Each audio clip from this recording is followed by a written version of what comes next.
Seriously? But, Mr. Morris, I don't understand, sir. How could you only be telling me this now? I'm afraid that there's nothing really I can do. I'm really facing a crisis. My hands are tied. But what about my film? Well, I'm afraid you'll have to come up with something on your own. Take it from me. Sometimes you just have to let things go. Same goes for this film festival.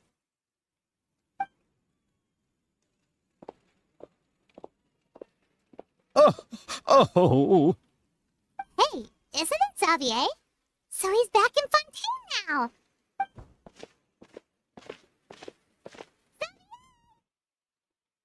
Oh, why, if it isn't the dear Traveler and Paimon. I really didn't expect to bump into you here at this time. Well, I was doing just fine until I received some terrible news just now. The investor I was working with for my upcoming film has fallen upon some hard times and is no longer able to provide the promised amount of funds.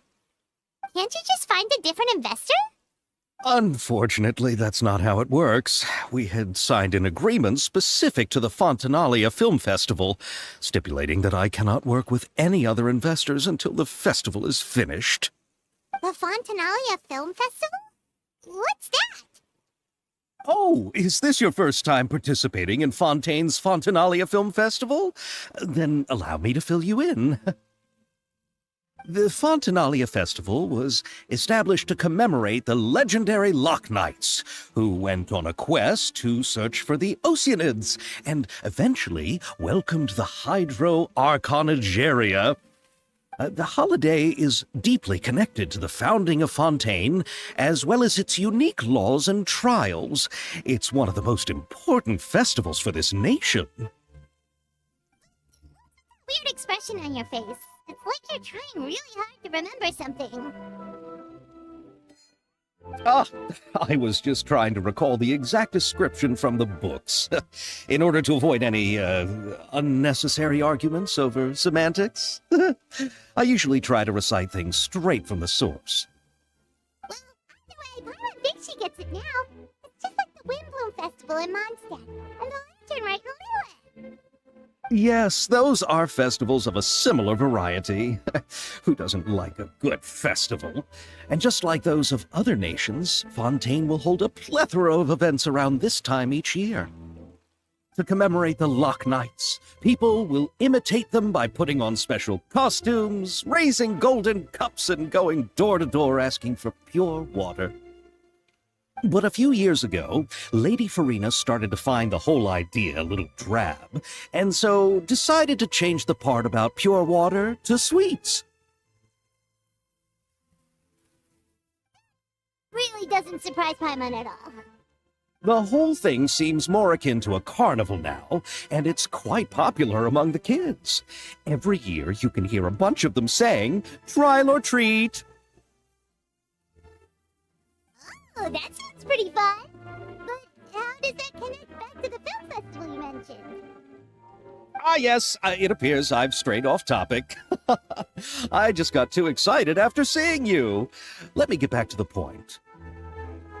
The Fontanalia Film Festival is an event proposed by the Fontaine Film Association this year.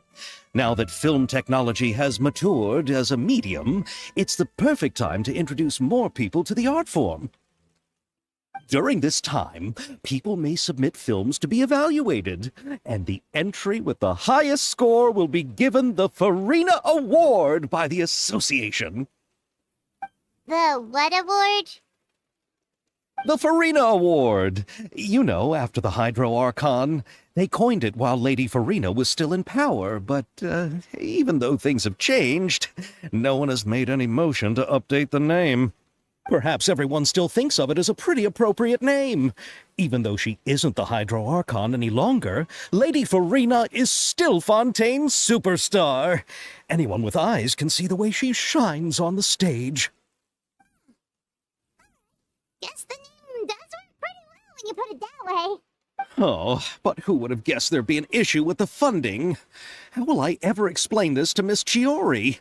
Not to say all the other actors who traveled all the way here from Inazuma. Chiori? Sounds familiar.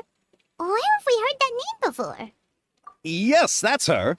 I asked her to oversee the event's art direction, including the design of the actors' costumes and appearances.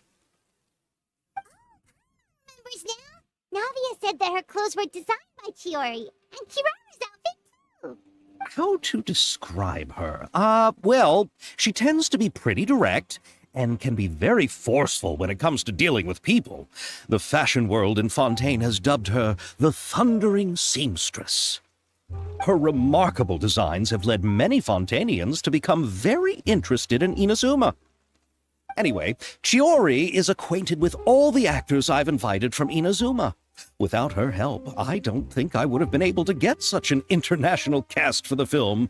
She really is a kind soul. Who are the actors from Inazuma? Do we know them? Why don't the two of you accompany me to the Aquabus station to welcome them? Judging from the time, the Aquabus should be arriving shortly. Chiori will be waiting to meet me there as well.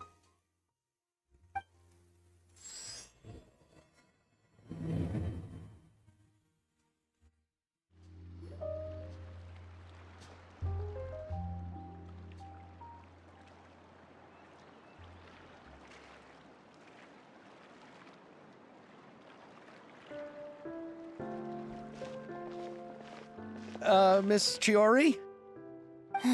Your talk with the investor sure went fast. The Aquabus hasn't even arrived yet. Oh? And who are they? Allow me to introduce you. This is the Traveler and Paimon. Pleased to meet you. Likewise! We've heard the owner of Chioriya Boutique is a skilled seamstress, so it's a real pleasure to finally meet you in person. Thank you. I just wanted to make sure she wouldn't always look like a cat that had been unceremoniously dropped in a bucket of paint. So tell me, what happened? I can tell the conversation didn't go quite as expected. Well, it's like this.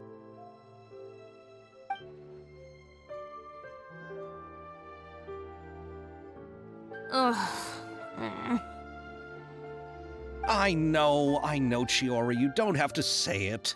You did remind me that this investor was a little bit sketchy. Yes, there's no doubt about that. But how could I pass it up? He offered me twice as much as the others. And therein lies the problem. Yes, but just put yourself in my shoes. After obtaining such an excellent script, it's only natural that I would want to make the most of the film. The budgets that the others had proposed were nowhere near enough. It's difficult to find someone willing to front such a large amount of mora, so... Don't be sad, Xavier. We might be able to help scrounge up some more together for you. Oh, thank you, Paimon. That means a lot to me. But the cost of the film is staggering. I'm afraid that any mora we can scrounge together in a short amount of time won't even be able to cover the actors' fees. We need to move on. What's happened has already happened, and there's no changing it. But now's not the time to give up. What? You're saying that you have a plan? No, that's not what I mean. I'm simply saying I wouldn't give up just yet. The actors I recommended aren't just after Mora after all.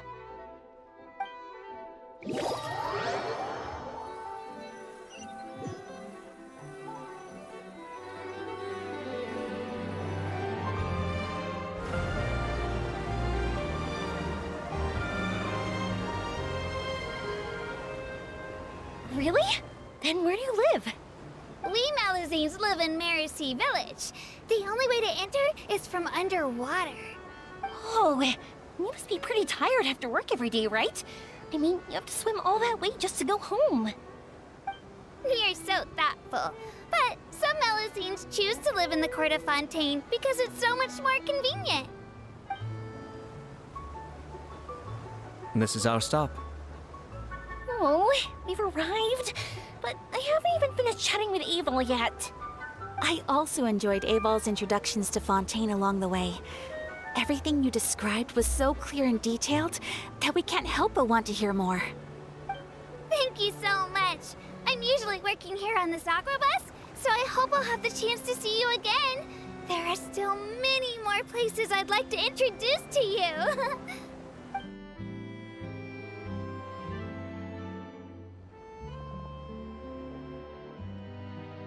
Welcome to the court of Fontaine. Chiori, you sure have changed a lot. This is the first time we've seen you since you left Inazuma. I haven't realized it's been so long. I was in such a rush when I left that I didn't even get to say goodbye. Thank you for extending the invitation, Mr. Xavier. I'm looking forward to a fruitful trip here in Fontaine. It's an honor to have the head of the Kamisato clan visit us. So they're who you meant when you said you had actors coming from Inazuma? Oh? It's the Traveler and Paimon. Wow, what a coincidence! Ayaka and I were just talking about you on the way here. Are you also here for the film? We just ran into Xavier earlier and came over with him. But I'm not an actress. Sir Kamisato and Lady Ayaka are the real actors here. I'm just tagging along with Ayaka to have a good time together. About that, I mean, how was I supposed to contact you when I was making preparations for the film? I figured you were probably busy, and I didn't want to disturb you. So I could only keep you in the back of my mind while I sought other actors to play the lead roles in the film. I had been thinking about a surprise reunion with you during our trip here, but you still managed to surprise me first. Oh, so you all know each other already! My, what a coincidence! What are the chances everyone could be brought together here like this? Why don't we go to Hotel de Boer and catch up over a meal? I've already made a reservation. Huh? Did you reserve 2 spots for us too? Yes, of course, of course. I'll be sure to tell the boss to serve a few more delicious dishes just to make sure there'll be enough food. Very well. Then please, kindly lead the way, Mr. Xavier.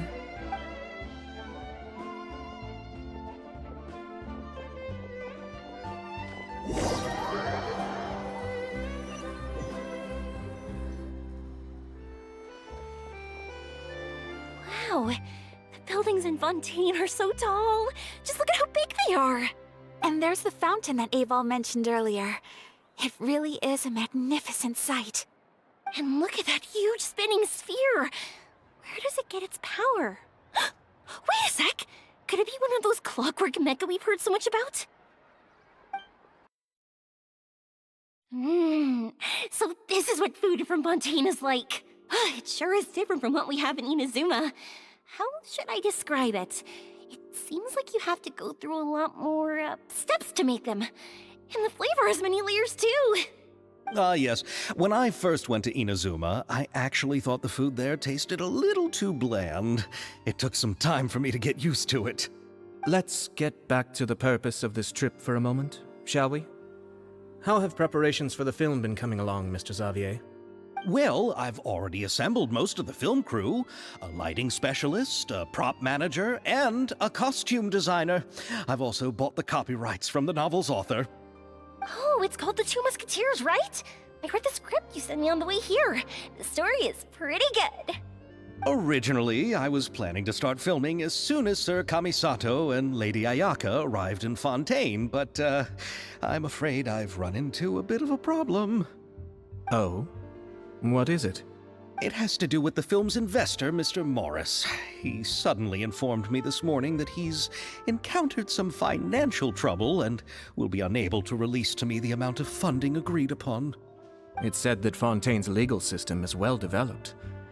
If he has violated the contract, then can't you simply take him to court over the matter? Well, I'm still more concerned about filming. Even if I were to take him to court, I'm afraid it would take months before the case could even be heard. Then, is there a way we could raise funds ourselves to solve the problem? I've considered that option too, but unfortunately, it's difficult to gather such a large amount of mora on such short notice. Besides, we have to consider the film festival submission deadline. Mr. Xavier, if Ayaka and I were willing to perform for free, would that resolve the problem you are currently facing? What? No, out of the question. To have you come all this way just to act for free? Oh, no, that won't do. There's no need to worry, Mr. Xavier. My brother and I had actually intended to work for free after receiving your invitation. Inazuma has only recently reopened its borders, and needs to strengthen its relations and cultural ties with other nations. We didn't have many collaboration projects with Fontaine in the past, so we hoped this trip would serve as a good start for the future. Indeed. You could say that's the real reason why the Yashiro Commission agreed to come to Fontaine. I understand, but having you two act for free just doesn't seem right. Not at all. While we're officially here to conduct a cultural survey of sorts, we must express our sincerity if we want to establish formal cultural ties with your nation. This film will serve as proof of friendly cooperation and cultural exchange between Inazuma and Fontaine. It's my hope that the film can be finished and released as smoothly as possible. If you still don't feel comfortable with this arrangement, I would also be more than happy to be introduced to some other renowned individuals in Fontaine's literary and artistic circles. All right. I'll do as you say. Thank you so much. I'll make sure to cobble together enough mora now, even if it means selling my house, my camera, and every single family heirloom. Come on now, no need to go that far. I'll also help you out as a brand sponsor. Me too! Even though I didn't bring much more to spend on this trip, it's still better than nothing. You are too kind, all of you. I really don't know how to... Ew. Alright, enough about that. Now that we have Xavier's savings, my support, and 2 leads who are willing to act for free, I think we will be able to make this happen.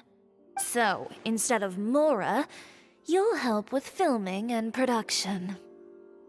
Oh, but how can we help with that? We don't know much about making a film. Alright, pull yourself together, Xavier. Tell us if there are still any open positions left among the crew. All right. Let me think. We still need a camera operator, a clapper loader, and someone to manage logistics. I originally wanted to personally serve as director, but I've been too busy working as the producer. So the positions of director and director's assistant will also need to be filled. Paimon knows what the director and the logistics support person do, but what's a clapper loader? The clapper loader is responsible for using the clapper board to record and organize the information of each shot when the camera operator begins shooting. The work requires both patience and careful attention to detail. A clapper board? Oh, you mean the thing they hold that goes clap whenever they start filming? Yes, that's right. Are you interested in that job? For sure! Paimon's always wanted to try that. Alright, then you'll be our clapper loader. I can find someone from the store to help with logistics. What do you think, Xavier? Oh, fine by me. As for our camera operator, I was thinking of letting the Traveler take the role. Oh, he's great when it comes to using a camera. Paimon can't even count how many things we've taken photos of during our journey. Yes, that's also what I was thinking. I noticed the Traveler had an eye for photography and composition when we worked together previously. I'm sure that's due to the traveler's journey across Devat and all the places they've seen. After so many adventures, using a camera must be second nature by now. What do you say, Traveler? Are you interested in the job? Thank you. It really means a lot to me. Come on, friend. Let me give you a big warm hug. So all that's left for us to find is a director and an assistant. Oh, me! I want to be the director's assistant. All we need to do is help the director, right? I can handle that. All right, then all we need is a director. Oh, all the well-known directors in Fontaine are probably also busy working on their own films these days. I'm not sure who will have time to help. Oh, Farina helped out a theater troupe recently by serving as an artistic consultant. She could be a good director, right? Besides, it's not like she has anything else to do right now. Farina? Do you really think Lady Farina would be willing to help us with our humble project? Isn't that the name of Fontaine's Hydro Archon? My brother has already informed me about what happened here in Fontaine. Yep, that's her. She helped out a theater troupe not too long ago, and now she's taking up work as a director. Well, I saw that musical. Her performance was perfect, and the storyboards were also excellent. Don't let her former identity intimidate you. She's the best candidate we can think of right now. You'll never know until you give her a shot. Fine, you're right, Chiori. I'll do anything for the sake of my film, anything! Then I'll have to ask the Traveler and Paimon to show me the way to Lady Farina's residence. I just hope she'll agree to help. Do you need us to also come along? No, there's no need to trouble you with this. Besides, you've just arrived in Fontaine, and I'm sure there are many places you would like to visit. Just leave this task to me. It's part of my duties as the producer. Very well. Then we'll be waiting to hear the good news. I'll go with you. By the way, you might want to consider bringing a gift. And don't worry, we won't simply drop you off at Farina's place. We know Farina pretty well by now, so having some familiar faces there should help your chances. Besides, the whole thing was our idea in the first place. All right, then I'll start making preparations. As for the gift... A gift for someone who was once seen as the Hydra Oricon. I wonder what she would like. I recall that Lady Farina once fancied a clockwork ring, so perhaps I should get another exquisite clockwork contraption for her. Huh? Can't we just bring some desserts, like the Fontinalia mousse? But wouldn't that be a little too cheap? She does like desserts, though. Isn't the Fontinalia festival happening right now? I heard Abel tell us on the Aquabus that Farina introduced the tradition of going door to door and asking for sweets. To do something like that, she must have a real sweet tooth. I agree with Yoimiya. If the gift is too fancy, it might actually make her feel more uncomfortable. Alright then, let's go buy some Fontinalia mousse.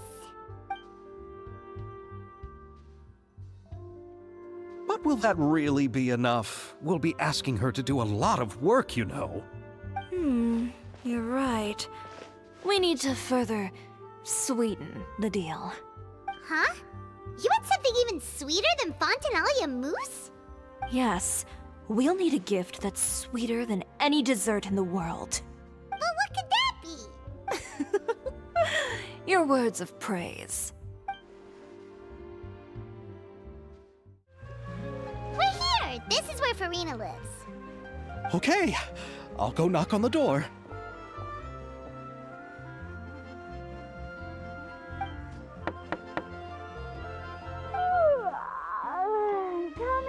Coming. Seriously, who's knocking before afternoon tea? Who are you? Lady Farina, please allow me to introduce myself. I am Xavier, a film director. Hello. Oh, is that the Traveler and Paimon I see behind you? And who's this? I'm Chiori.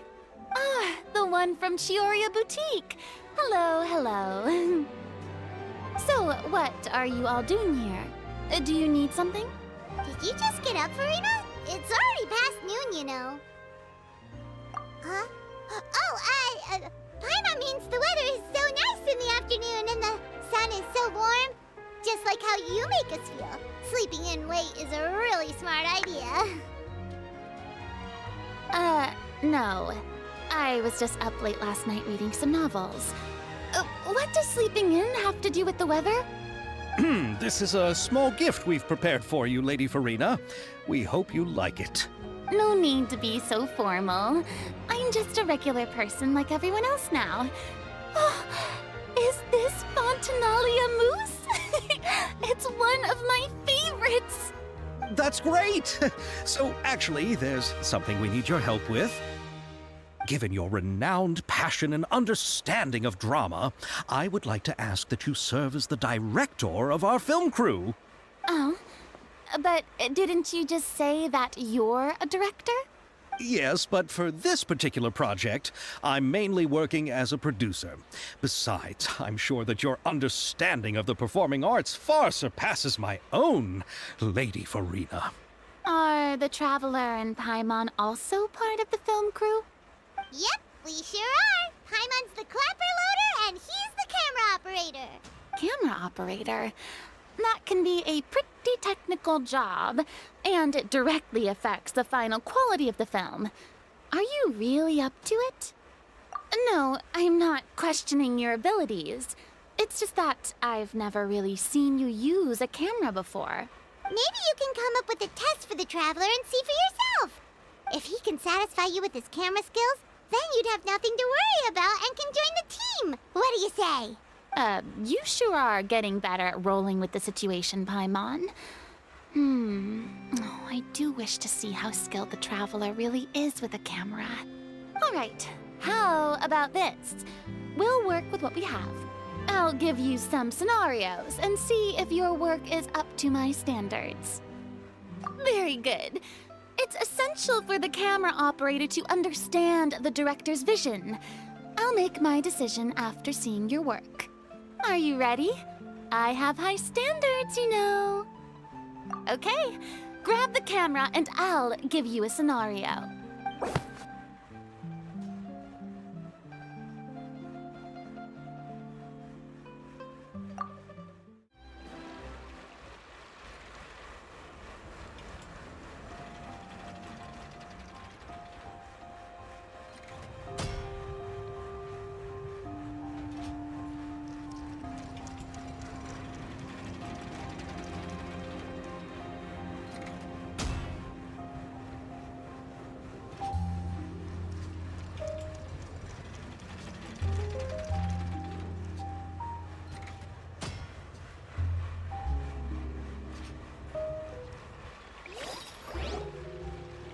Oh, it appears that you have more skill than I thought. All the shots had a great composition, and I could really feel a connection to the characters and their lines. Yeah! Does that mean you agree to be our director, Farina? Did you think I would agree just like that? After our performance of The Little Oceanid, I've begun to make a name for myself again, you know. In fact, I've already had several troops approach me for the Fontanalia Film Festival. Unfortunately, the scripts were all pretty boring and didn't pique my interest. If others were to find out I agreed to work with you so easily, then, well... Hey, but didn't we have a deal? What else do we need to do to convince you, Farina? Well, what about the pay? Huh? You know, how much you're willing to pay me to be the director? The pay is also an important factor for me to consider, you know. Well, I can offer you this much? What? That's all? If Nervilat were to hear of this, he could charge you with underpaying your labor. I'm sorry, but our crew is in a tight financial spot at the moment. I see.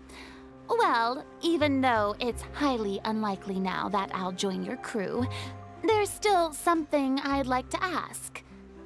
Exactly what film are you planning to make? Oh, our script is an adaptation of The Two Musketeers. Huh? Wait, you mean the suspense thriller novel that was a #1 bestseller? Oh, so Farina's read it too. Of course I read it. I've always had a keen interest in artistic works that strike a chord with the populace.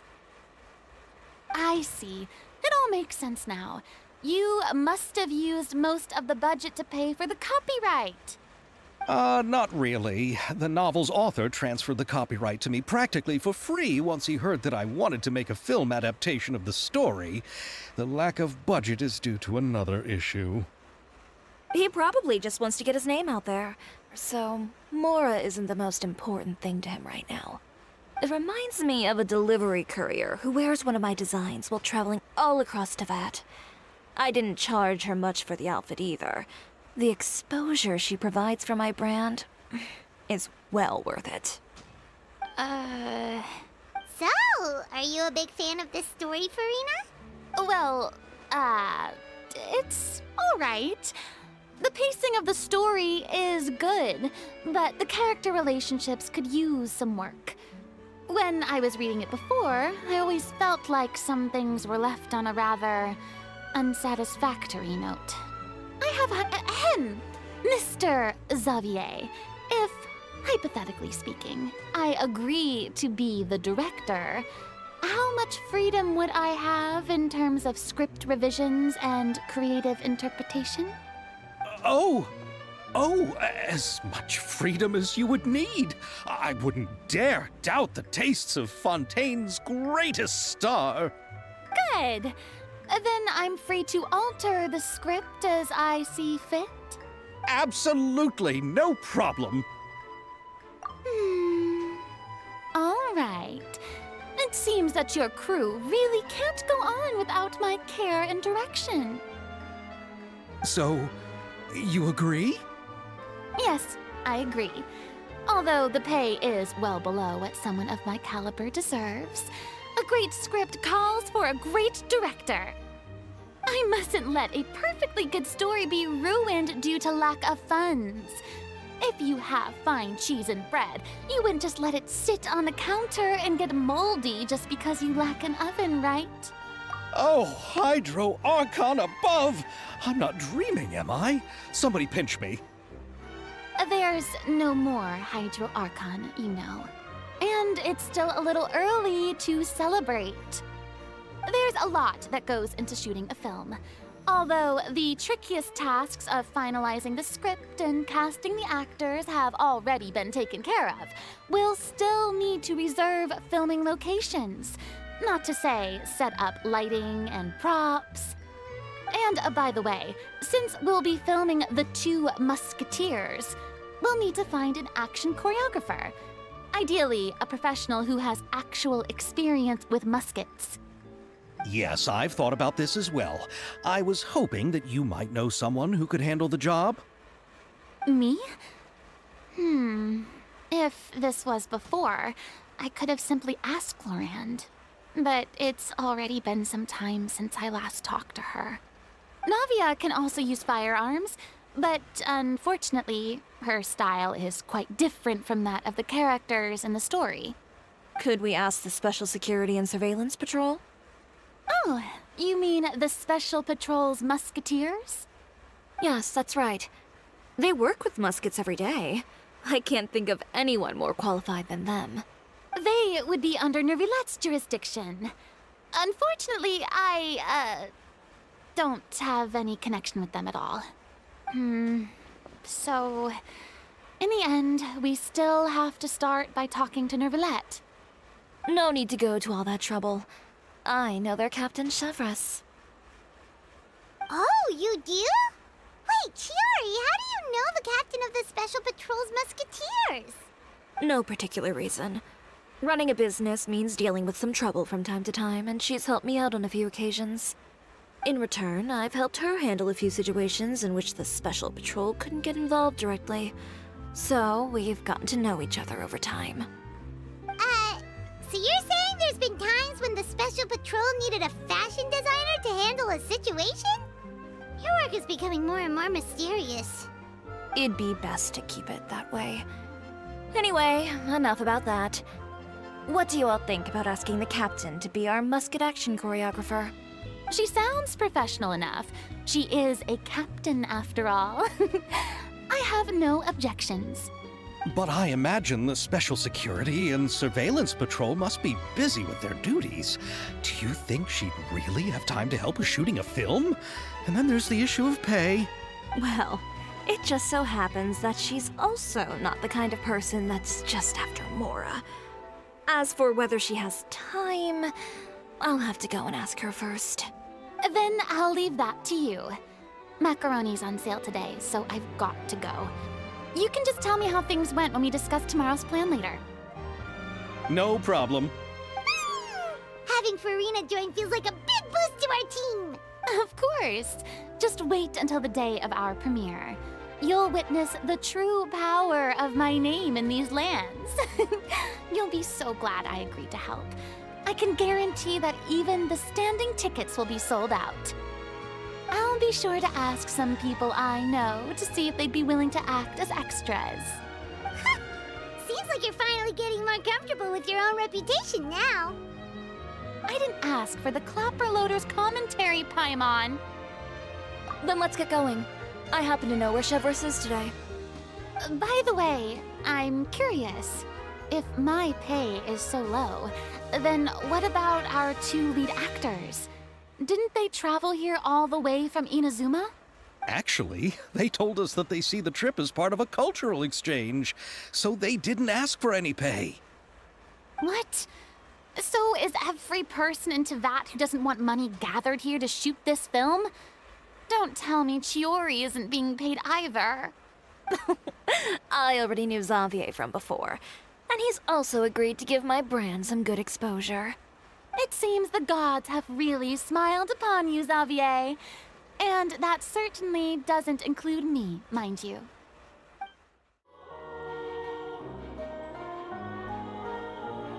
All right, this is the place. But where's the captain? There's hardly anyone around here. She's over there.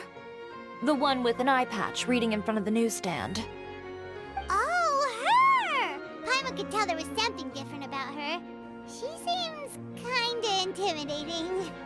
Please wait here for a moment. I'll go fetch her. She's working now, so you might not want to get in her way. Working? But isn't she just standing there and reading a novel? Just trust me. Oh, alright, let's see what happens then. Chiori sure is a mysterious person. She claims just to be a fashion designer, but she knows all these powerful people.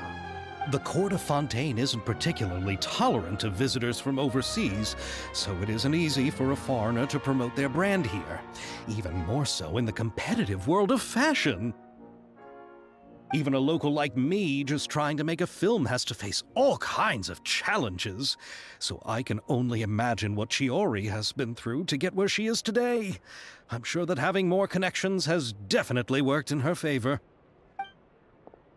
Reading on the job? Detective novel.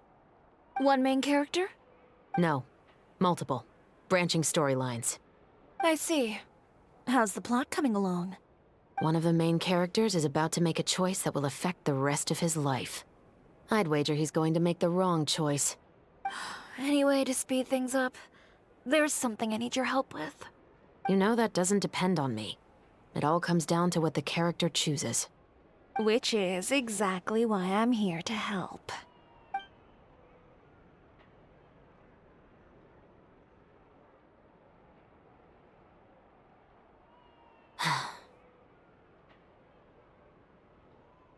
All right. It appears he made the wrong choice in the end. Halt!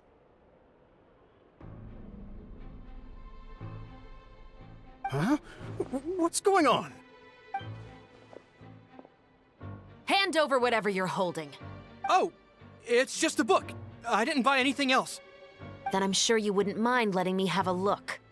Excuse me, officer. I don't mind you standing around here, not purchasing anything, but I'd prefer if you didn't disturb my customers. It's bad for business, you know. Don't give me that act. You won't be able to get off so easily either. I am Chevras, captain of Fontaine's Special Security and Surveillance Patrol. I will say this one last time. Hand over whatever you're holding at once. And before you do anything unwise, let me remind you that I'll have you on the ground before you can even think about making a run for it. All right. I'll give it to you. But please let me say something first. If there's any contraband in that book, then the shopkeeper here is the one who slipped it in. I don't have anything to do with this. Why, you trying to leave me on the hook, huh? You were the one who said you wanted it. Save it for the interrogation room. Take them away, Letelier.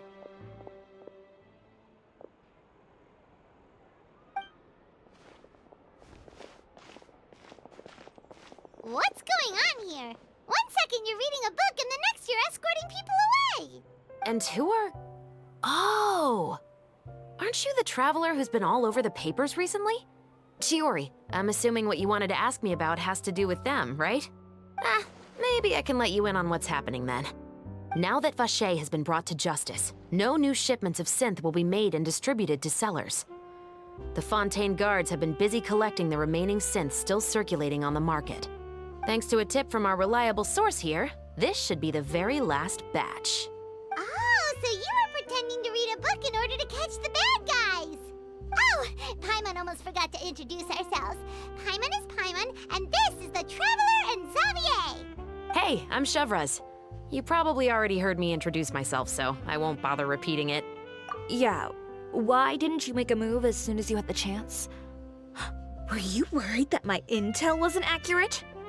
No, I wanted to see if the shopkeeper would turn himself in first.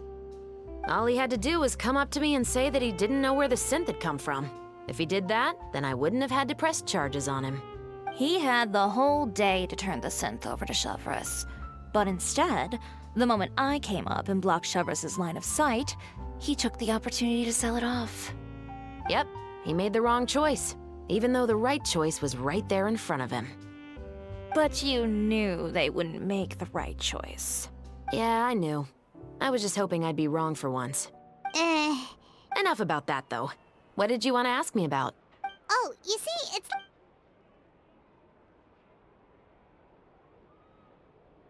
The Two Musketeers. You certainly have a good eye for a story. So what do you need me to do? Just be the action choreographer for the actors? Yes, that's right. I want to make sure we get all the details right. I want the actor's posture and understanding of firearms to be as realistic as possible. However, I'm afraid this work will require a bit of your time, since you'll have to be present whenever we're filming. Also, as for the pay... No need to say any more. I'll join. Huh? Just like that? Really? You're willing to help us with our humble film project? Sure, it's no big deal. As I said, we've wrapped up our investigation here, so I don't have any other tasks on my plate for the moment. Besides, I personally really like this novel. I even have the collector's edition at home. Stories where justice prevails over evil never get old for me. Then we've got a deal? Yes, I'll see you on set tomorrow. Oh my! I can hardly believe it! I should tell Lady Farina immediately. Oh, and I must tell the prop manager and lighting technician to get everything ready. We start filming tomorrow! Calm down, Xavier. The film is going to take more than just a day to finish. Still, I should also head back now and start preparing the actors' costumes and makeup. Alright, guess that's it for today then. Traveler, Paimon, please stay for a moment. I have something to tell you. Then I'll take Xavier back. Poor thing. He's so excited that he can't even walk straight anymore. I don't want to spend our first day fishing our producer out of the fountain. He'd better. So what did you want to tell us, Chevraz? Have you read The Two Musketeers? The story is about a pair of children born into the household of a baron, and their struggle to survive together and take revenge for their mother. They were raised at the baron's estate, where their mother worked as a maid. The two were illegitimate children that the baron had with the maid, so they were never treated well by anyone. One day, upon returning home, they found their mother had been murdered and left dead on the floor. It was quite evident that the culprits were the other members of the baron's household, who never had any kind words to say to them. However, the baron was able to exert his influence and keep the whole thing under wraps. The mother's death was eventually deemed as a suicide, and there was no chance of bringing her murderers to justice. The two siblings decided to flee and someday avenge their mother. Many years later, members of the baron's family suddenly started turning up dead one after the other, all killed by gunshot. A rainbow rose was found on each of the victims' bodies, being the flower that the kid's mother liked best. The Baron believed that the mother's soul had come to take vengeance on him, so he lived in fear each day. But it was actually those two siblings who had fled all those years ago. They relied on each other to survive and trained day and night, eventually becoming adept musketeers.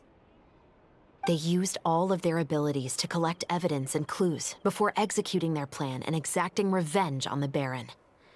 Their actions let the truth behind their mother's death be known to all. That's quite an exhilarating story. Yep, the Baron got what he deserved for his evil deeds, and justice was able to prevail. It was just the kind of story I enjoy. Oh, so is that why you were so willing to join our crew, Chevraz? You could say it was one of the reasons. Oh, you mean there were other reasons too? I've read the reports about you. Whether it was at the trials or when you lent your hand to resolve our nation's crisis, you've shown that you've got a strong sense of justice, as well as a great mind for deductions. Yes, you're as sharp as I expected. It seems you've experienced many similar situations before. There's been a recent murder case involving muskets. The perpetrator's methods appear to be very similar to what is described in the novel. Huh? Really? But Paimon didn't see anything about that in today's papers. The Marechaussee Phantom hasn't yet released any information to the public because the investigation is currently at a standstill. The murderer is extremely cautious. A murder involving firearms? But not that many people use those in Fontaine, right? Impossible. We perform a routine inspection of our firearms and ammo reserves every day. If one of the weapons had been fired, it would stick out like a sore thumb. Besides, I trust the members of my platoon. However... Well, that's all I can disclose about the case today. Huh? What do you mean? I hope you all can go back and get some shut-eye. You can decide tomorrow whether or not you'd like to join the investigation with me.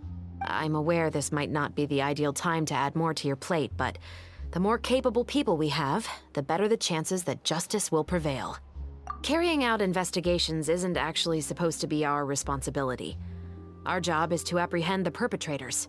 Finding them is really up to the Marechaussee Phantom. You could say I'm taking part in the investigation out of personal interest. I don't want people to see muskets in a negative way, and also, I'm concerned about the similarity between the crimes and the story. You mean they might be connected somehow? I suspect so. Just to make myself clear, this is not an order, nor is it a deal of any kind. It's a request, nothing more. If you two have any interest in the case after we finish filming tomorrow and are willing to assist me, then I would be most grateful. What do you think, Traveler? Yeah, you're right. Paimon's getting a little tired, too. We've really been hustling all day. You'd better head back and get some rest. It's good to keep a calm mind, especially when you're about to make an important decision. Otherwise, when the moment comes, you might end up like that shopkeeper and not even realize that the right choice is right there in front of you.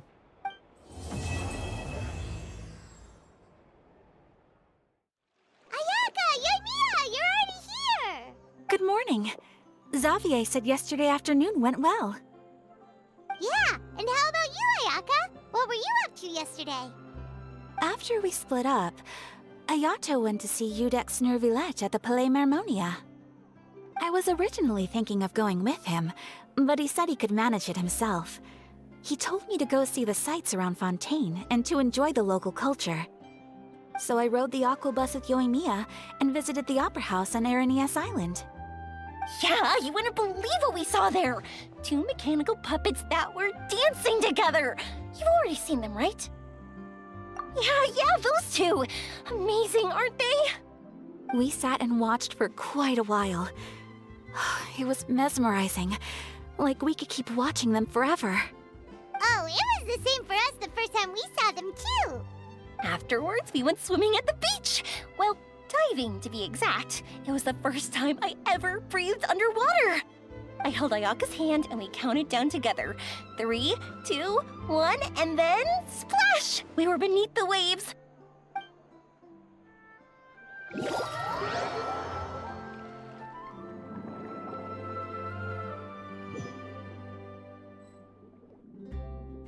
At first, I didn't dare to open my mouth. But once I couldn't hold my breath any longer, I decided to take a big breath in. Turns out the water wasn't as salty as I imagined. It didn't really taste like anything at all. Before I knew it, I was breathing like normal down there. It was an amazing feeling. Ayaka said I was too nervous and needed to loosen my grip. She got used to everything way faster than I did. I knew that the Traveler could do it, so I had no doubt we could do it too. That helped me feel at ease as soon as we dove in. The underwater world in Fontaine truly is beautiful. I love seeing the romaritime flowers blossoming underwater, like little candles lighting up the streets at night. Yeah, and there were so many creatures that we've never seen in Inazuma. Like those fish that shimmer like a sword blade. Whoosh! Oh, and those big fish that call when they see people. Ooh. Oh, you mean hunters Bears, Rays, and Blubber Beasts. I just love the name Blubber Beast. Just wait till Pops and the others hear about this. They probably won't believe a word I say.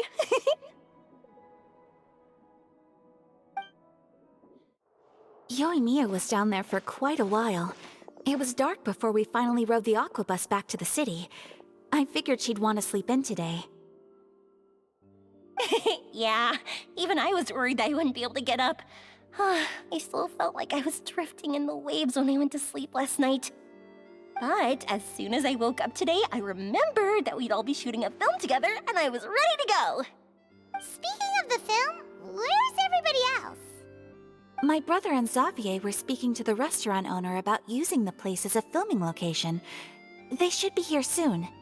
As for the others, We're here.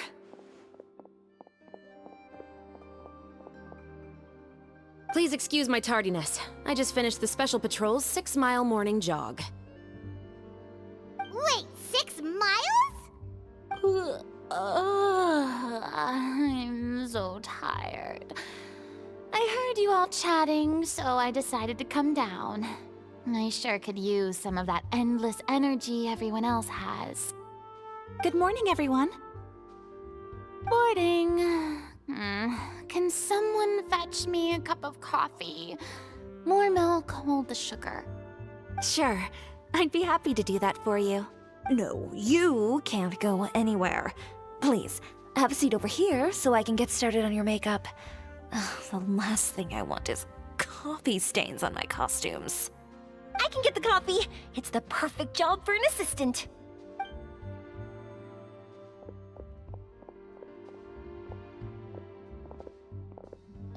So much energy. Seriously, what's her secret? Oh, Yoimiya's always like that. But you sure look exhausted, Farina. It's because you're not used to waking up so early, huh? Of course not. I spent the whole night reading the novel from cover to cover, marking sections that either need to be omitted or adapted. Wow, Paimon didn't expect you to be so thorough. Well, I was the biggest star in all of Fontaine after all. It takes more than just a pretty face to earn a reputation like that. I know how to get serious when the situation calls for it. I went all out when I was acting as an Archon, so why wouldn't I do the same for my own life? Here's your coffee, Director Farina.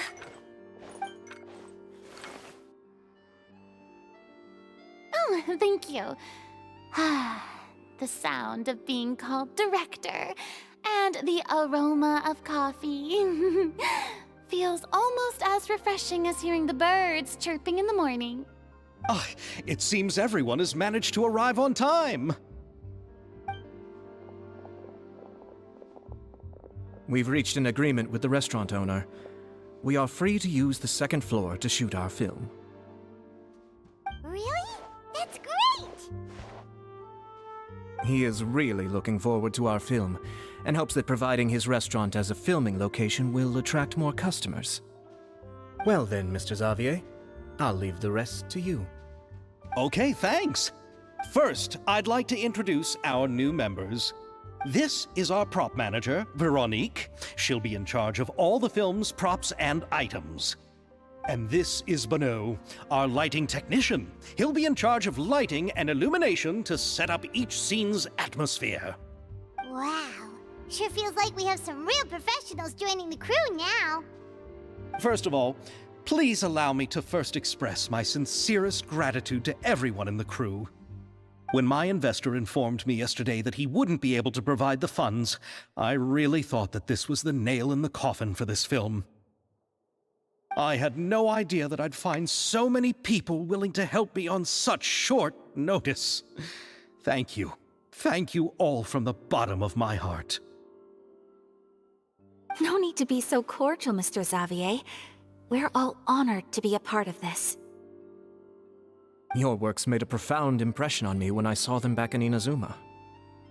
I am sure that someday, this film will be remembered as a prime example of cultural exchange between Fontaine and Inazuma. Yes, the story is the reason I agreed to join. I can't bear to even imagine what this film would look like without the very best director. Anyway, I would like to make a promise to everyone that as the producer of this film, I'll do whatever I can to ensure that everything goes as smoothly as possible. This is not just my film. It also embodies the thoughts and feelings of every person here, as well as the endless effort we are about to pour into it. So, without further ado, The Two Musketeers will officially begin filming now! You may take it from here, Director Farina. All right. Listen up, everyone.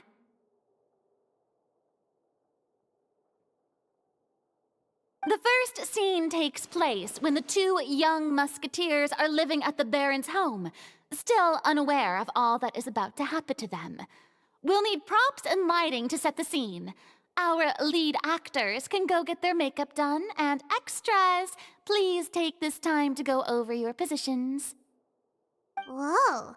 Seems Farina's really kicking things into gear as the director. Is everyone clear? I don't want anyone traipsing around the set like umbrella finches. All right, cameras will start rolling as soon as the set is ready. Let's make a film that'll make some serious waves in Fontaine. Not the kind of waves that drown people. I mean, the good kind of waves. Seems like she's still a bit traumatized by that. Anyway, let's go see if there's anything we can do to help.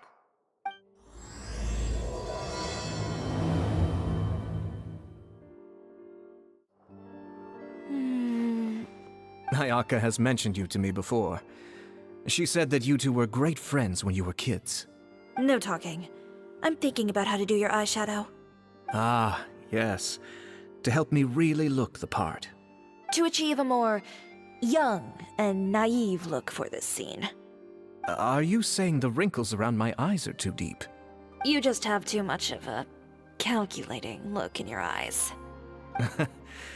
You sure don't mince your words. It seems you really haven't changed much. Quiet.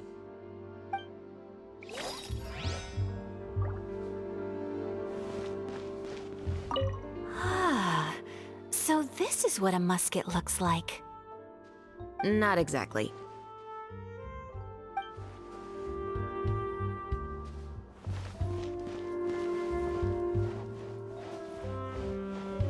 I don't need any help here. Why don't you try asking someone else?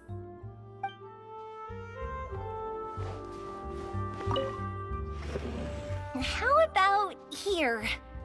A little more to the left. You got it. Hey, Yoimiya, do you need a hand? No, I'm fine.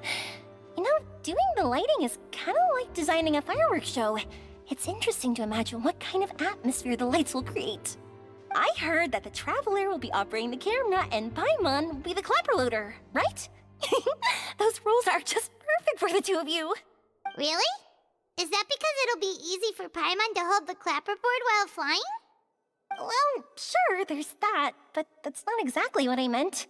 I just think that after all your journeys together, you two must have developed a super close bond and just naturally know how to work with each other. If I'm not mistaken, the director will want the cameras rolling as soon as the clapperboard goes clack. Oh, I see. It's amazing to see the magic behind filmmaking. Yoimiya, we need lights over there, too. Oh, on it! I've got to get back to work. Chat with you later. Oh, it's exciting to see so many people working together to bring the film to life. Seems like Yoimiya's really getting into it. But she was right. We do have a super close bond. Don't... Paimon's really happy to hear that.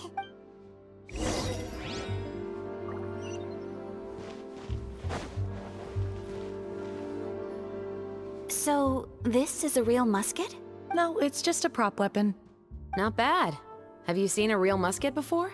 Only in books and newspapers. I made this one based on the relative shape and proportions I saw in reference images. When we're filming, some special gunpowder will be applied around the muzzle, which will help create the flash and smoke effects of a real gun being fired. Which means it'll be up to the actors to portray the recoil.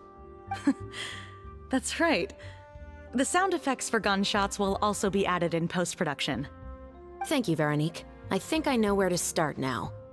However, the musket's gears and firing pin could still use some work. Adding some wear on the metallic components will make them appear more realistic. Also, be sure to rub the muskets with some oil each time before we start shooting. That'll give the impression that the firearms have been well maintained. Good point. You seem to know a lot, Miss Chevres. I assume you use these types of firearms on a regular basis? Yes, I perform routine maintenance on my weapons every day. Just like we as people need to eat and sleep, muskets need to be cleaned and maintained. I also perform similar care for my sword every day, and familiarize myself with its shape and weight, to the point where it feels like a natural extension of my body. Yes, this way, our weapons will never betray us in the heat of battle. Yes, well said. It seems we have the same philosophy on this topic. Oh, sounds like they found a common interest to talk about. Though these props differ from the muskets I use, I can still give you some pointers. Good. I look forward to your instruction.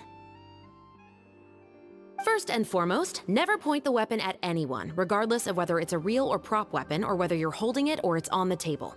This holds for any time when you're not actively engaging an enemy. Okay, understood.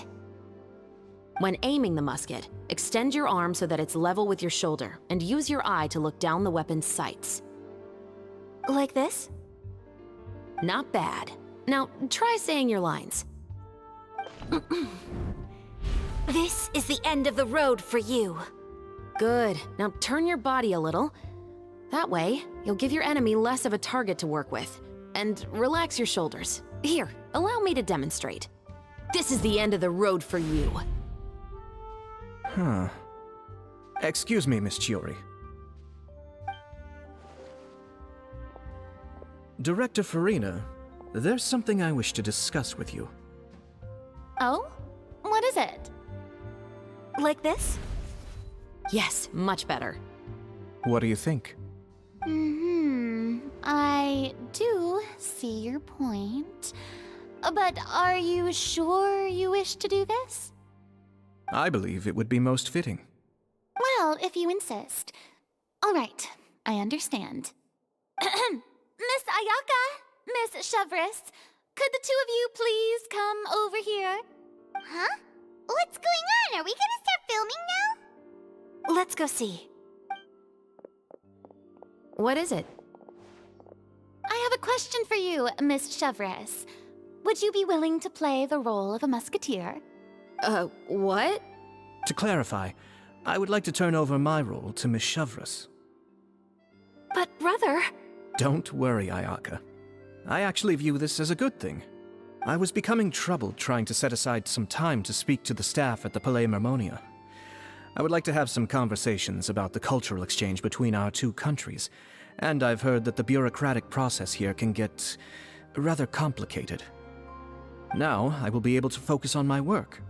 Besides, you also know that I'm not really one for public performances. Are you really sure? From a director's point of view, I also felt like the relationship between the two musketeers in the original story could be improved. The older brother in the story plays the lead role with his overbearing character, but this causes his character to overshadow that of his sister, and the theme of the two supporting and relying on each other isn't conveyed very well. But if we were to change the siblings to two sisters of a similar age, then that aspect of the story might come through more clearly. Also, I've seen you instructing Ayaka. That cold and dignified personality is exactly what we need for the older musketeer. Of course, even with all these insights, the decision should still be made by Miss Chevres. Chevres mentioned that she really likes the story, right? Paimon bets that she'll take the role. All right, I'll take the role. Good. It's decided then. I'll get started on making edits to the script. We'll also need to make some immediate adjustments to the lighting, props, and costumes. I have a feeling that our adaptation will be even better than the original story. You're doing a great favor for me, Miss Chevres. You have my gratitude. Don't mention it. I like this character, so if anything, I should be the one thanking you. Well, since my brother is the one who brought up the idea, I suppose there's no need to worry. Let's go, Miss Chevras. I look forward to working with you. Please, just call me Chevras. Seems like you're really going out of your way to solve the problem I was having with your makeup. Surely you jest, Chiori. I assure you that I was mostly motivated by a desire to spend more time on formal business. Oh, come on. You really think I'd buy that? According to what I've heard from Ayaka, her brother is someone who can juggle 10 different matters at the same time. I'm sure you have other reasons for backing out. Perhaps. Ayaka always said she wanted to go out and see more of the world, just like the Traveler. But I feel that she needs not only to see other nations, but also to make some different kinds of friends. I think it would be harder for her to make new connections with me constantly by her side. Alright, go on. Spoil her some more. Ayato! It's too bad you're stepping down from the role. Paimon really wanted to see you act as a musketeer. No need to poke fun at me. I'd wager that you also felt that I wasn't the best candidate for the role. It's a little hard for Paimon to imagine you saying those lines. Yes, I've made an appointment to meet some people from the Palais Mermonia. Now, I will have some more time to prepare. Traveler, get the camera ready. Paimon, get the clapperboard. Actors to your positions. We're about to start shooting the first scene. Go on now. And please take good care of Ayaka. Yep, don't worry. Thank you. I look forward to seeing the film when it's finished. All right, now that we're all here, let me help set the scene for everyone. The first scene takes place when our two main characters are still living at the Baron's estate. They've been ostracized and verbally abused by others in the household, but they still have no idea why. We want to capture how naive and innocent they are, despite their pain. Chevras will be playing the role of the older sister, Tulip, and Ayaka will be the younger sister, Iris. Be sure to get close-ups of the main characters at the right moment. Silence on the set! Lights, camera, action! Let's go! Tulip, Mother's been out for quite a while now. Perhaps she went to pick some flowers on the way home. You know how she loves flowers. Iris, Tulip, I'm home. Mother! You were out for so long, we were beginning to worry about you. Oh, I'm sorry, but I'm back now, safe and sound. Here, I brought your favorite treat. Mother, what are those bruises on your hand? Huh? What bruises? Oh, I must have bumped into something while I was working yesterday. But I didn't notice them this morning. Then perhaps they're from when I accidentally tripped when I was out just now.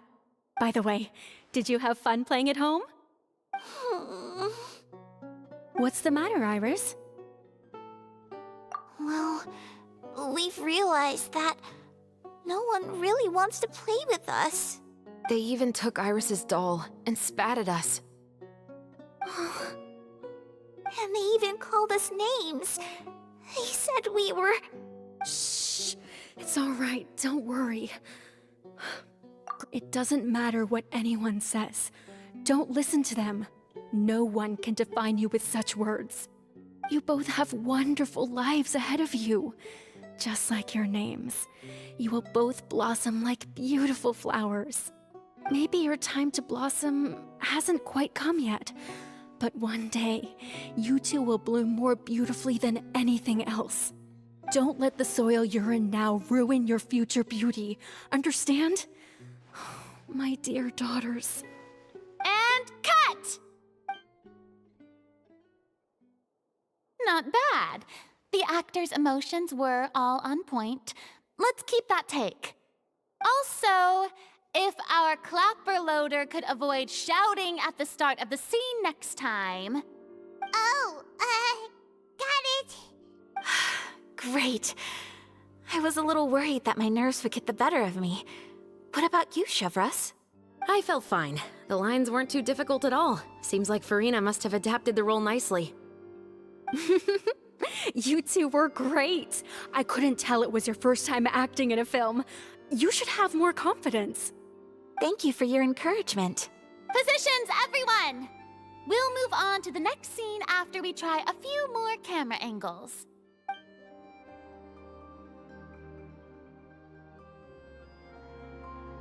This scene is when our two characters return home, only to discover their mother has been murdered. Ready? Lights! Camera! Action! Mother, we're back! Mother?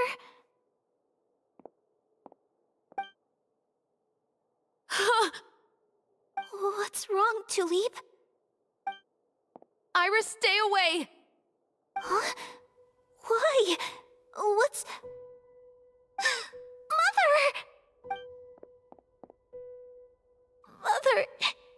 She's...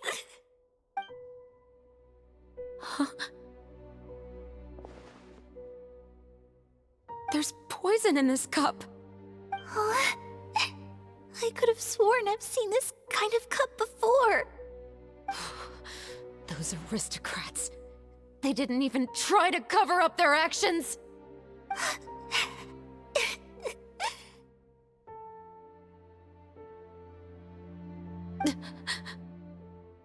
Iris, we need to leave this place.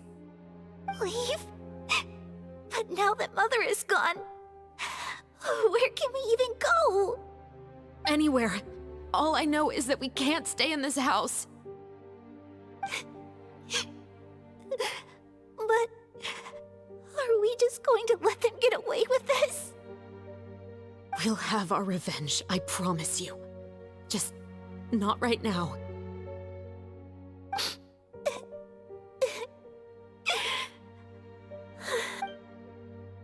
Come on, let's go. No, wait.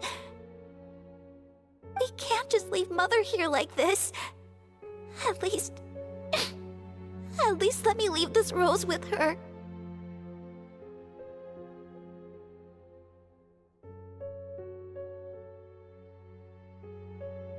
That's why we went out in the first place. To buy her this flower. All right. Goodbye, Mother. We'll avenge you. And cut! Beautiful! Great performance! Oh my, you're so amazing, Ayaka! And were those real tears I saw? How did you do it? I was surprised too. Thank you for the kind compliments. Actually, as soon as Director Farina said action, I told myself not to think about anything. I just felt the weight of the moment and became the character. It's quite similar to practicing the art of the sword. You clear your mind and focus only on what's happening in front of you. Ayaka's performance was amazing. Have I discovered an acting prodigy? Pipe down, everyone! We need to move on to the next scene!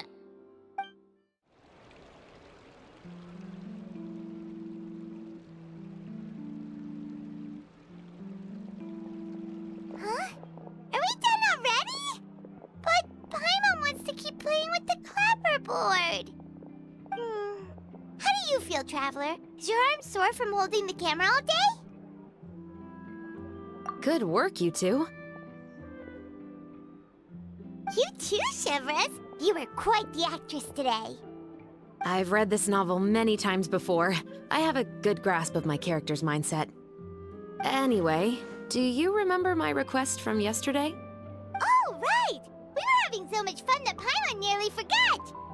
You have a case where the murders seem really similar to the cases in the novel, right? So, how are they similar exactly? In the story, the main characters grow up to become two musketeers, always using their guns to carry out their revenge. And on each of the victims, they'd place a rainbow rose as a signal that they've returned. Yes, that's correct. We found rainbow roses just like in the novel. Oh, that does sound pretty concerning. Especially after seeing the script today. Ooh, now Paimon can't stop wondering what kind of ulterior motive the murderer might have. What do you think, Traveler? You're smart. Paimon wants to hear your thoughts. Good. On behalf of Fontaine's Special Security and Surveillance Patrol, thank you for your dedication to justice. There's no time to lose. We should start investigating right away. Follow me. Huh? Right now? But we just got done filming all day. Paimon's so tired. The most valuable intel always comes after nightfall. They are like small, remote islands in the middle of the sea. If you don't stay vigilant, you will pass right by them in the fog. That's how one of my favorite books always puts it, at least. So, where are we going right now? Let's start by checking out some workshops that sell mechanical components. If the culprit is making their own weapons, it's very likely that they'll visit those sort of places. Welcome to Le Show's Clockwork Workshop. How can I help you? Hello. I'd like to know if anyone has purchased some special components lately. Special components? Sorry, could you be more specific? I mean the kind of components that aren't typically used for clockwork toys, but for firearms. Huh? For firearms? No, we don't sell those sort of things here. Don't misunderstand. I'm not here to cause any trouble. We are merely investigating a case, and we're hoping that you could cooperate. Well, to be completely honest, I'm not even sure what kind of components that would entail. Has anyone ever purchased components here as an individual rather than on behalf of an organization? We have a lot of customers who buy toys, but those who buy components are all regular customers who buy in bulk on behalf of their organization. Is that so? I understand. Thank you for your cooperation. You're welcome. It's the least I can do. Oh, hey, Chevris. Run out of oil for your musket again? Hello, Estelle. I want to know if anyone has come to your shop recently to order some firearm components. Oh, is this another case? Let me think. I don't think so. Some people have requested that I make some prop guns for the Fontanalia Film Festival, but I refused all of those requests. Oh? Why's that? Because there's no profit! I only make things here that can do some real heavy lifting. I don't have the energy to make some new molds just for the festival. Then has anybody come specifically looking for mechanical components? Well, I usually sell off my scrap to the Fleuve Cendre. I don't typically give them to one specific person. I understand. Thanks for your cooperation. Don't mention it. Always happy to have the Musketeers' patronage. Seems like we haven't found any leads to go off yet. Yeah, unfortunately. All right, let's head to Fleuve Cendre next. Huh? Are you sure? People might not be so thrilled to see the captain of the special patrol there. You think so, huh? Then I guess you don't know. Huh? Know what? That I grew up in Fleuve Cendre. What's all this? Some broken planks and barrels, as well as some liquor bottles? Yes, but have a closer look, Paimon. Even though somebody has purposefully tried to clean them up, these are obviously marks from musket bullets. In other words, someone was here trying to improve their shot. They were using the barrels and bottles for target practice. Could it have been the killer? Your guess is as good as mine. Although many people at Fleuve Cendre own guns, few hide the fact from others. And even fewer would go to such lengths to hide markings from practice shots. Anyway, let's go. It's been a while, Tetro. Please, just get on with your request. I want to know if you've heard anybody talking about muskets lately. Information isn't free, you know. I've heard that bandits have been extremely active in the countryside recently, and they've been affecting the delivery of goods to Poisson. I can allocate some more manpower to help out with that problem. You're still as helpful as ever. One of our men got drunk at dinner about a month ago and lost his gun. 3 days later, it turned up in the corner here. What's weird about that? He just forgot where he put it, right? This is Fleuve Cendre, my friend. Anything of value left in the tavern won't ever make it to the next day. But that gun turned out to be an exception. It didn't get any new wear and tear on it, and didn't even appear to have been fired. We were quite mystified as to what could have happened. I suspect it came back because the weapon was already known to the guards. You mean, a criminal was afraid the Marechaussee Phantom would use the shot marks to track them down? Maybe. But if that's the case, the culprit really took great care to avoid getting caught. I didn't say anything about a criminal. In Fleuve Cendre, knowing who was killed is as easy as knowing what clothes you're wearing today. It's the guy living in the east side, isn't it? I've never liked him. Every time he's here, he just orders a drink and sits there with a nasty look in his eyes. So, who was the one who lost the gun in the first place? Don't bother. Even if you ask, he wouldn't admit to owning a gun to some strangers. Not to mention the captain of the Special Security and Surveillance Patrol.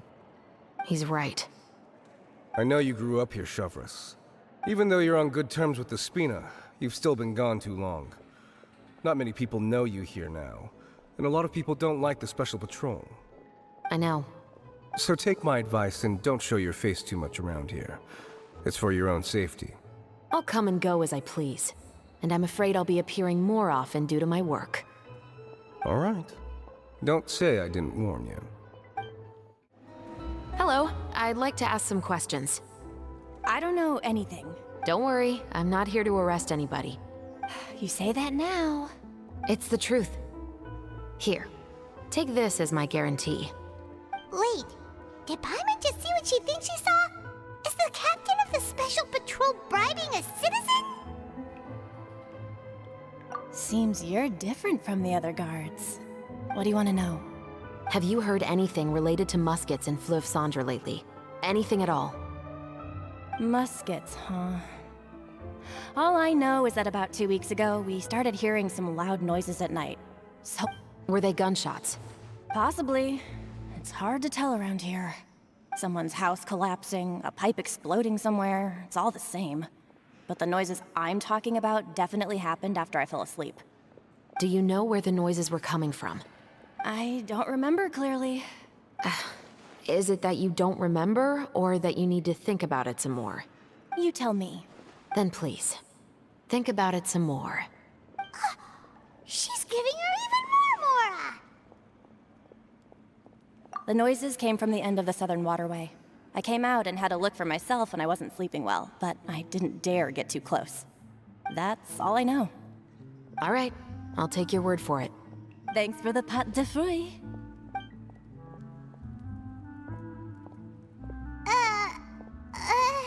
No need to be surprised. I grew up here, remember? I know how to get people around here to talk. My apologies, I'm all out of sweets. Though I do have some other tempting snacks in my custody. Fries, fried chicken, and even onion rings. But taking care of junk food is my responsibility. You're better off sticking to your normal, nutritious diet. Now then, let's keep going. Seems like that's all we'll be able to uncover for today. Paimon feels like we managed to learn a lot more here than up on the surface. Yes. Assuming that everything we found is indeed connected to our suspect, then their timeline was probably something like this. A month ago, our suspect found a gun and took it home to disassemble it. Once he'd figured out its mechanics, he brought it back. In the following weeks, he used some parts to create his own makeshift musket and took it to the Fleuve Cendre for target practice. Then, a few days ago, he found his target and carried out the murder. Once the deed was done, he left a rainbow rose on the body, just like the scene in the novel. That all makes sense to Paimon, but we're still no closer to figuring out the killer's identity. The deceased was a resident of Fleuve Cendre. It's said that he was a poor, solitary man. Yeah, That's also something I'm trying to figure out. If we are indeed following the novel, and there's a story behind the murder, then this murder should be an act of vengeance. But according to our investigation, the deceased didn't have any enemies. He was no saint, but no one's heard of a rival who hated him enough to shoot him dead. Much less care to leave a rose on his body. What message is the killer trying to convey? And to whom exactly? We've thoroughly investigated that possibility. He claims to have spent the whole day at the Opera House on the day of the murder, and the staff there have confirmed his account. Okay, so he has an alibi. Not only that, he lacks a credible motive as well. He has a family of his own, and both of his parents are still alive. I've looked into his records. He was adopted at the age of 6, and all the proper procedures were followed. There are also records of him at an orphanage before then. In the story, the mother of the 2 musketeers was murdered after the children turned 10. Of course, he could have changed the children's ages, but I don't want to assume anything without evidence. More importantly, I've also had a chat with him in person. He didn't seem like the kind of person who would pull the trigger to kill a man. Then, what should we do now? We have all this new information, but it doesn't help us move forward. Investigations take time. I didn't expect us to catch the culprit in just a single day. How about this? Let's spend the next few days filming with the crew. We can continue the investigation once we're done with the film. I'm sure that given time, new leads will present themselves. Wait, but weren't you saying Intel is like small, remote islands in the middle of the sea just a moment ago? Wouldn't you just miss them if you were to stop looking? Ah, but the book had more than one reference to the islands, Paimon. Oh? What else did it say then? As long as you spend enough time sailing through the fog, you'll eventually come across an island.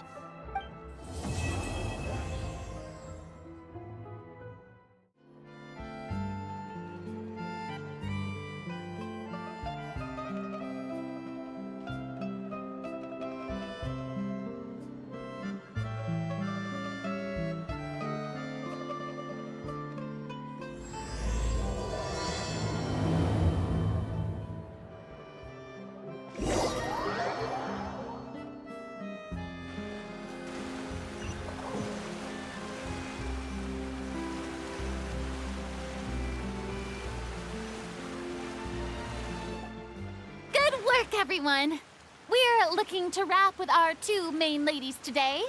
I can already smell our success. What do you mean, looking to wrap? Oh, aren't you the expert now? This upcoming scene is the 2 musketeers' final confrontation with the Baron. There will be quite a bit of action, but no choreography beyond what we've already rehearsed. Anyway, get ready. Lights, camera, action! The view is beautiful tonight. It reminds me of that fateful night 10 years ago. And now that I've said it, I can even make out the faint fragrance of herbal tea in the air. Enough, villain! It's time that you pay for the death of our mother! My dear Iris, have you forgotten your manners? How can you speak like this to your own father? I'd sooner swallow all of my teeth than call you father. What did I expect? Seems the daughters have turned out to be just as obstinate as their foolish mother. In this world, mora and status is everything. She thought she could blackmail me using her children and force me to grant her recognition and concessions? Ah, how naive can a woman be? Mother never asked a single thing of you. All she wished was for us to live a peaceful life, just like the others. It was you who personally brewed the poison of prejudice and sent Mother to her death. Compared to that deadly poison, the 2 bullets that will soon pierce through your heart will be like sweet mercy. And that's exactly why I said you're just as naive as her. Did you really think 2 muskets would be enough to defeat me? So let's see. What is stronger? Mora and power, or the 2 muskets in your hands? Get them! Too late! There are too many of them! It'll be okay. We'll cover each other, Iris.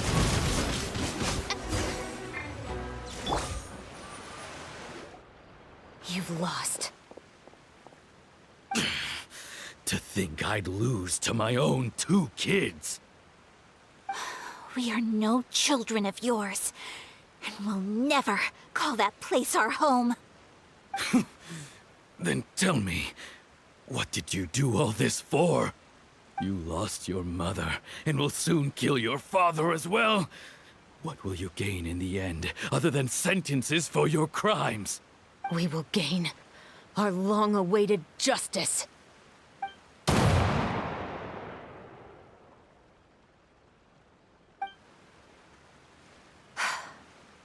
It's over. Finally, it's over.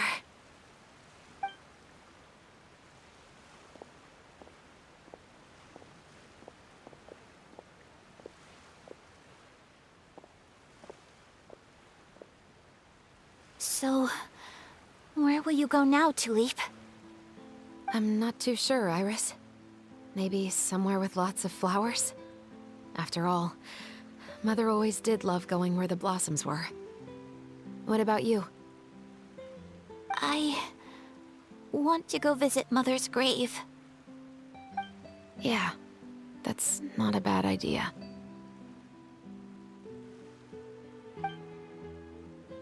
Huh? Tulip, look! What is it? It's Mother's favorite. The rainbow rose. Look, it's blooming again.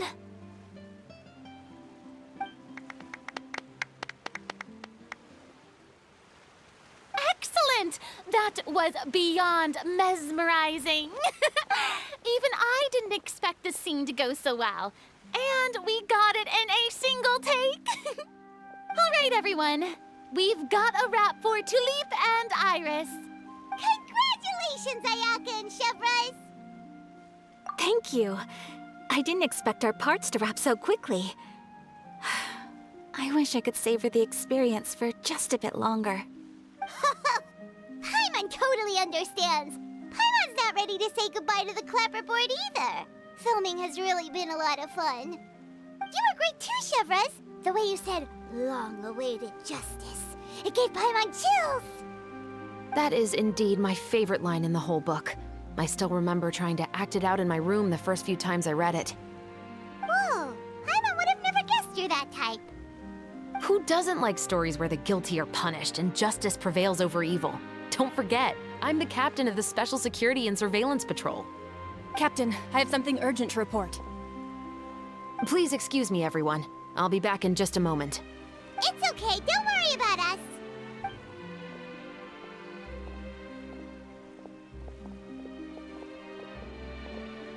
Oh? Was she whisked away by work already? I was just about to tell her how great she did. It seemed like some urgent official business. Then perhaps we should thank the stars that we were able to wrap both of your parts so quickly today.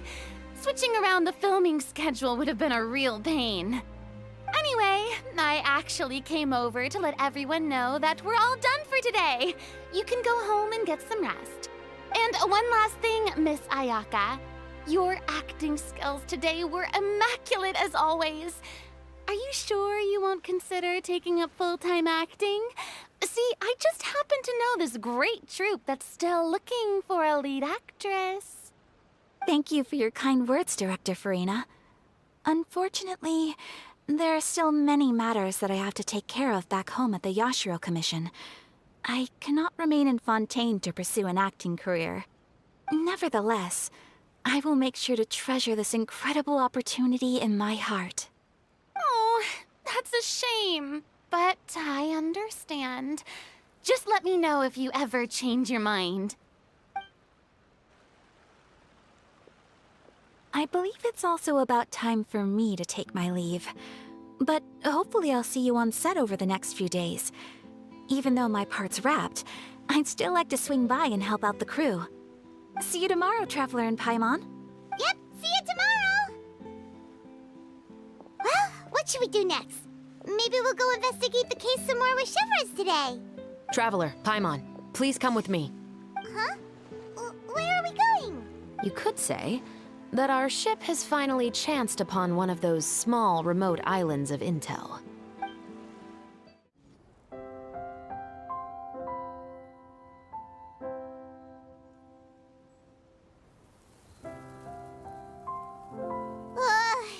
Paimon's exhausted. Paimon definitely didn't expect having to float this far after a full day of filming. So, Chevroz, why did you take us here? Affirmative. It wasn't anything conclusive, but it should show us a clear way forward. Have you ever heard of someone by the name of Emily? Oh, you mean that famous perfumer? She's a good friend of mine. She's lent me her aid several times in the past to resolve some difficult cases. After I discovered the rainbow rose at the scene of the murder, I sent it to her. After all, she's probably the foremost expert on flowers and scents in all of Fontaine. And then? There was nothing remarkable about the flower or the trace amounts of soil left on it. But according to Emily, the rainbow rose left by the killer was derived from a very rare cultivar. Huh. Paimon didn't know that there were different varieties of rainbow rose. Paimon just thought they grew everywhere in the wild. Flowers that are deliberately cultivated will always show some different features from those that bloom in the wild. We already knew that the rose left at the scene belonged to a special cultivar, but with Emily's expertise, we were able to pinpoint the place where it was first picked from. Oh, Paimon gets it now. So whoever first planted that rainbow rose was probably the killer. Precisely. And after we checked what we learned against some sales records from the past, we discovered that there's only one person in all of Fontaine who could grow and sell this specific cultivar. Really? And who is it? It's the novelist. But didn't you say he had an alibi? To be clear, I haven't changed my mind about him. I still don't think he was the one who pulled the trigger. However, that doesn't mean the true culprit never visited him at his home or never purchased a rainbow rose from his garden. Whatever the case, we will have to confirm a number of things with him. So you mean the next place we need to go is... Yes, we're going to pay him a visit at his home. That should be his house. There are so many Gardamex stationed around the place. That's pretty unusual, right? According to what he told me last time we spoke, he hired them so he won't be harassed or disturbed. Huh. So there are a lot of flowers in his garden, but Paimon doesn't think we'll be able to pick one without alerting the Gardamex. Right, which is exactly why I think there has to be a special connection between him and the killer. So, should we knock? Just wait here for now. I'd like to take care of a number of those Gardamex first. But they're so far away. How are you planning to do that? Don't forget, Paimon, I'm actually the real-life captain of the Musketeers.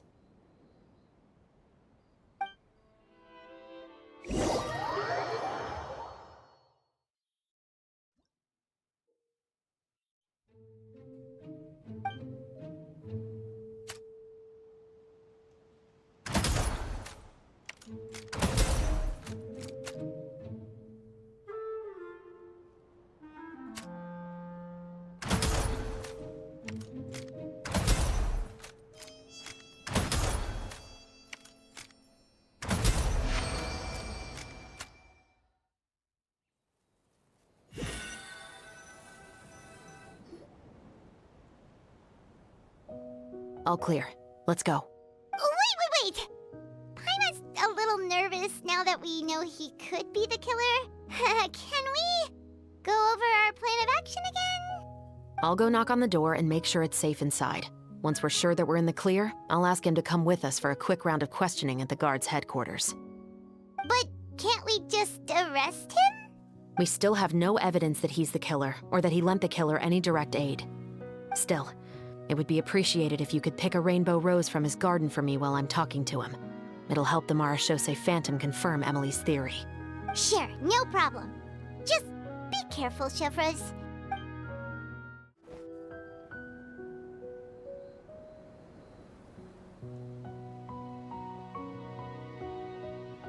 Excuse me, Mr. Baptiste, are you home? Who could it be at this hour? Oh, it's you, Officer Chevroz. Would you mind accompanying me to the guard's headquarters, Mr. Baptiste? We would like to ask you some questions about a case. Oh, is it still regarding the murder case from before? I cannot confirm or deny that at this time. So it is then. Listen, I need you to come with me, Mr. Baptiste. Miss Chavras, I'll save you the trouble. Oh, and you two over there? There's no need for you to pick my flowers either. It's not time for them to bloom yet. Oh! Okay.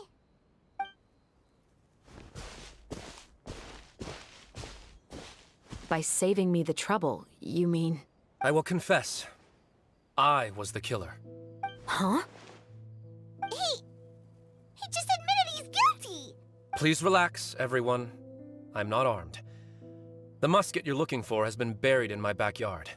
Then it's my responsibility to inform you, Mr. Baptiste, that everything you say right now will be used as evidence for the inevitable trial. Yes, I am perfectly aware of that. I must say, I hate this feeling.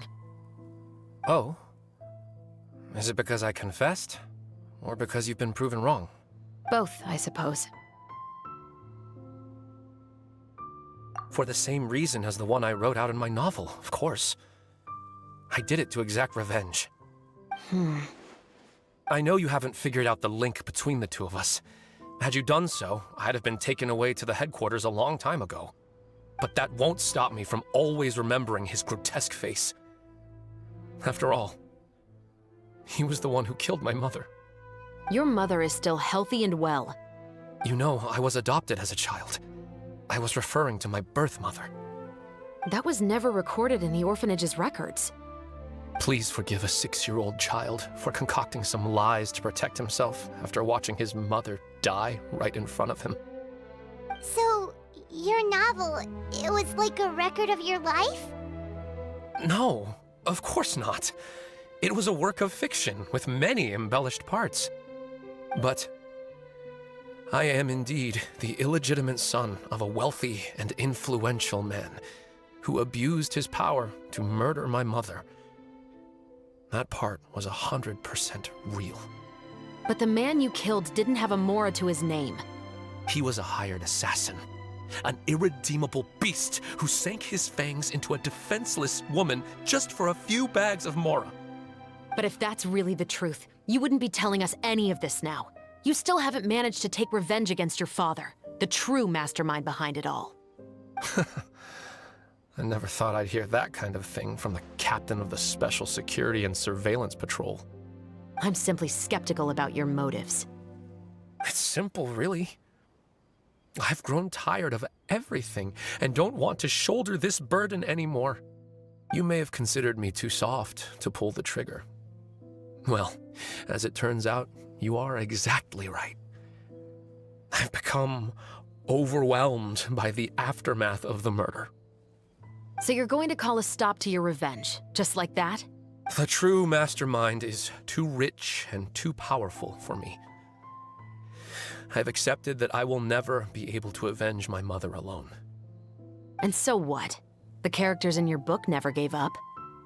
Now, Officer Chavras, I'm the one who has killed a man, aren't I? Are you trying to convince me to commit another crime? What's your father's name? How do you plan to prove the veracity of all of your claims? Well,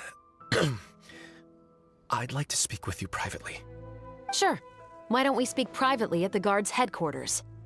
No, it has to be here. I must ensure that we won't be overheard. Fine. Let's talk here. When I said won't be overheard, I meant by anyone. I would like to speak with you and you alone.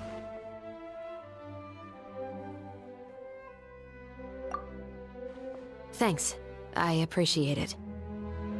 Please stay safe, Chavras.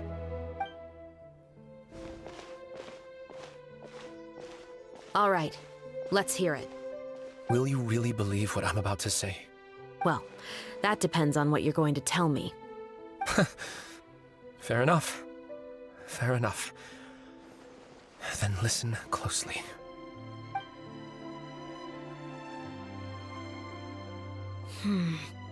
So that's how it's all connected. So, it seems you believe me after all. Do you want me to go public with this? No, of course not. At least, not right now. Then why did you bother telling me? You've read my work. What do you think? Even if you were to go public with all of this right now, he'd simply deny everything. It's been too long. Almost 20 years. Anything that could be used as evidence has long faded away. Even if there might have been a solitary island of truth once upon a time, it has long sunk beneath the waves by now. Justice will never find him. Not if you don't try. I know that as the captain of the Special Security and Surveillance Patrol, you will always stand on the side of justice. But do you really think a cushy life in prison really constitutes justice for him? I bet he could lead an extremely comfortable life in the fortress of Meripede. What are you trying to say? I've been observing you from a distance. Your portrayal of the musketeer was exquisite. Pull the trigger of justice against him. Let the villain get what he deserves. You want me to let you go so you may complete your revenge? No, Officer Chavras. I know that would be impossible. No. What I'd like is for you to perform the deed on my behalf. Oh, Shiva sure is taking her time. What could they be talking about anyway? Oh, Paimon's worried. What if he decided to attack her? Oh, you do have a point. Still, do you have any idea who the rich person might be?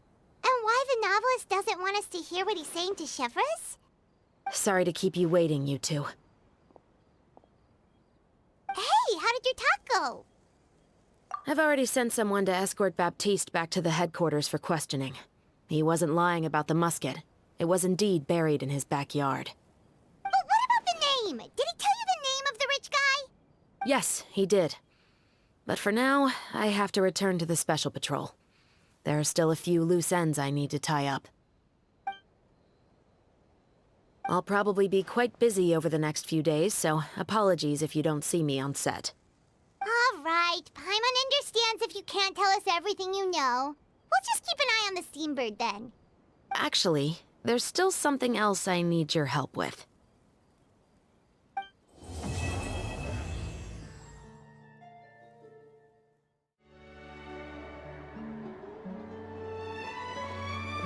Good morning! Hayaka and I were just talking about you. Is Chevres still not joining us today? Probably not. We haven't seen her either. Huh? That's such a pity. Director Farina said that we've only got a few small scenes left before wrapping up the entire thing. She even said that she'll get me into a couple scenes, so everyone will have a chance to shine in front of the camera. We were also planning on having a victory feast once we're all finished filming. You can join us, right? If only Chevros was here. I still haven't taken a photo with her. I'm afraid that can't be helped. Those Special Patrol folks are like phantoms when they've got a case on their hands. But to be honest, I'm even more concerned by what I read in the Steambird earlier this morning. It said that the killer in the murder case was none other than the author of the Two Musketeers. Oh yeah, I heard about that too. He came forward and confessed his crimes, but gave no explanation as to why he pulled the trigger. We didn't know about this case at all when we joined the film. Is it going to affect the reception of our work? From a pure publicity standpoint, this will draw a lot more attention to our film. I have to say, though, that no director can be perfectly comfortable with garnering attention through means other than artistic skill. To be fair, I feel like that ship sailed the moment you allowed yourself to be named as the director on our posters. It's not my fault that I'm super popular. What was that saying again? My popularity has, Sunk to an all-time low? spread to the four corners of Tibet.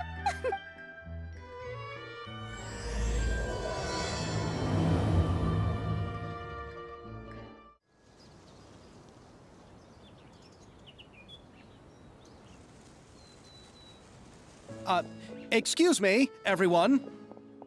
Xavier! Feels like it's been ages since we last saw you. I've been talking non-stop with the Film Association, and I'm absolutely swamped trying to coordinate the film's marketing. So forgive me for not being around more often, but please believe me when I say that I will make sure everyone's hard work gets the exposure it deserves. Oh, seems like you've been fighting your own battles. Yes, that's one way to put it.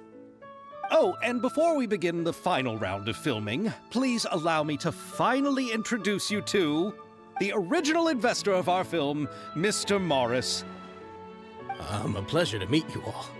Yes, glad to make your acquaintance, Mr. Morris. We've heard about the issues you've encountered with your financial situation, and genuinely hope that things have taken a turn for the better.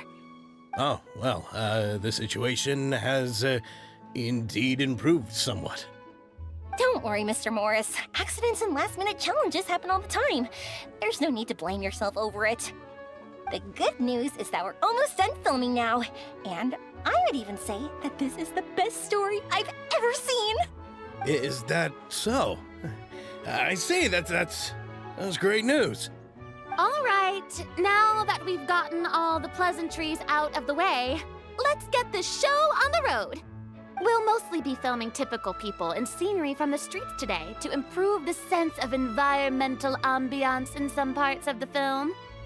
Oh, and there'll be a cameo for Mr. Kamisato and Miss Yoimiya as well. They'll be used to show outsider perspectives on the fates of the two musketeers. That's right. Ayato should be here any minute. Excellent! Then let's start with the scenery shots. Camera and clapper loader, you're up.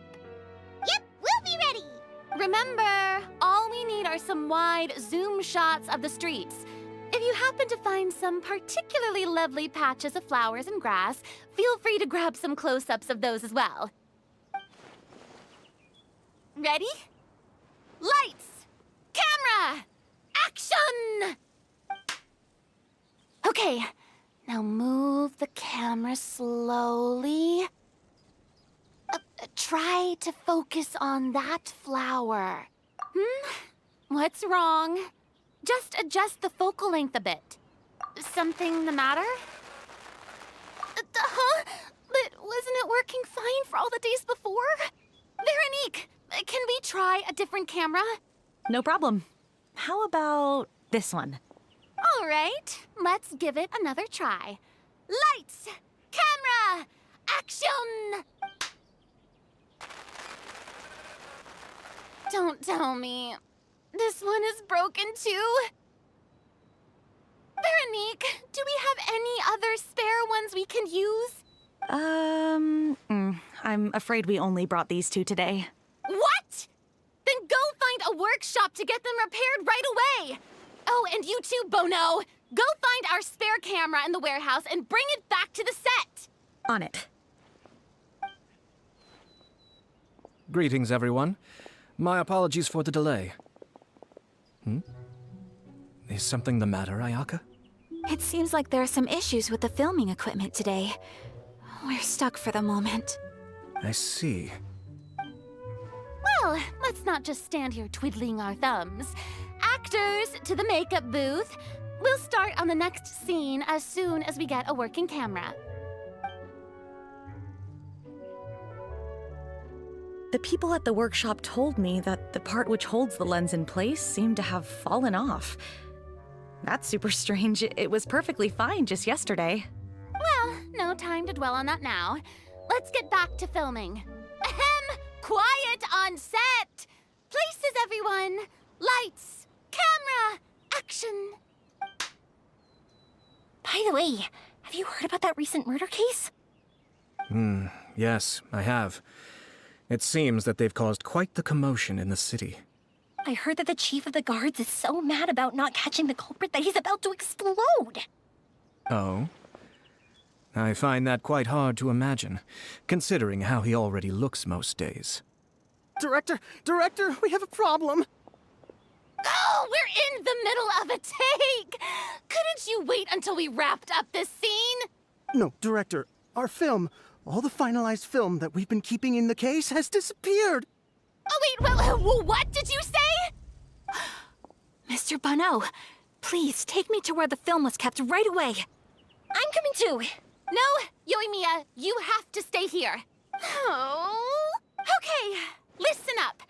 Everyone who's not working on this current scene can go with Bonneau to look for the film. Everyone else, stay put and wrap up the scene. Unbelievable. How could all these problems happen in just one day? We're back. How did it go? Did you find the film? We found it in the sewers. Huh? In the sewers? Is the film still okay? We discovered it just in time, so we should still be able to salvage it. The others are checking now to see if we lost any specific scenes. Oh, you scared me for a moment there. I nearly thought we had lost everything. I really don't want to experience that feeling of despair again. Okay, but who could have stolen the film and dumped it there? Could it be, some competitors working on other films? But if they wanted to harass us, why wait until the last day? Okay, we don't have time to really look into it right now. Let's strike while the iron is still hot and wrap this thing up once and for all. Yeah, let's finish it.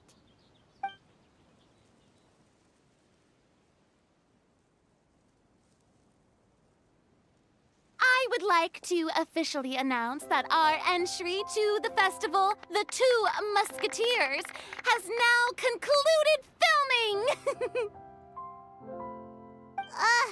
Paimon is spent. It's so late already. Even though the filming process proved to be extremely challenging, everyone provided valuable and unique contributions to the final product.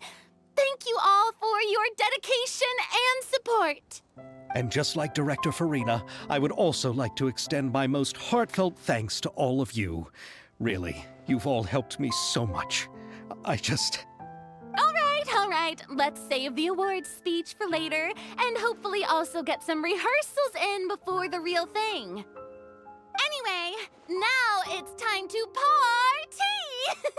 Let's all make our way to the beach and have a celebration feast so loud and fun that even the blubber beast will want in. Party! Paimon wants to party!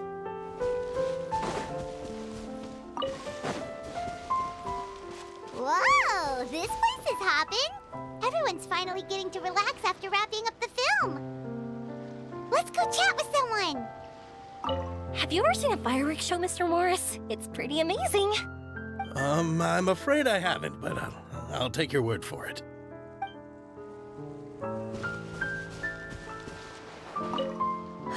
This is turning out to be quite the party.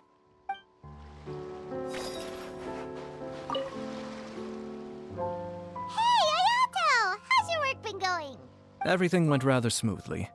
Thank you for your concern. Ayato told me that we've already confirmed the dates for some Inazuma Fontaine cultural exchange events. So the next time we visit, we'll be doing so in our capacities as the representatives of the Yashiro Commission. Oh, that's great! Then maybe Paimon will be able to find Fontaine detective novels in Inazuma from now on. Oh, wait. Wouldn't Yae Miko get upset if that happens? That would be stealing some of her business. You've got a point. She's always complaining that light novels have become bland and too predictable after all. The cultural exchange won't only feature literatures of both nations, of course. We have also made plans for cross-cultural engagements in the fields of gourmet cuisine, toy making, and artisan craftsmanship. Wow, Paimon's getting super excited now! When the time comes, be sure to visit and participate in all the events.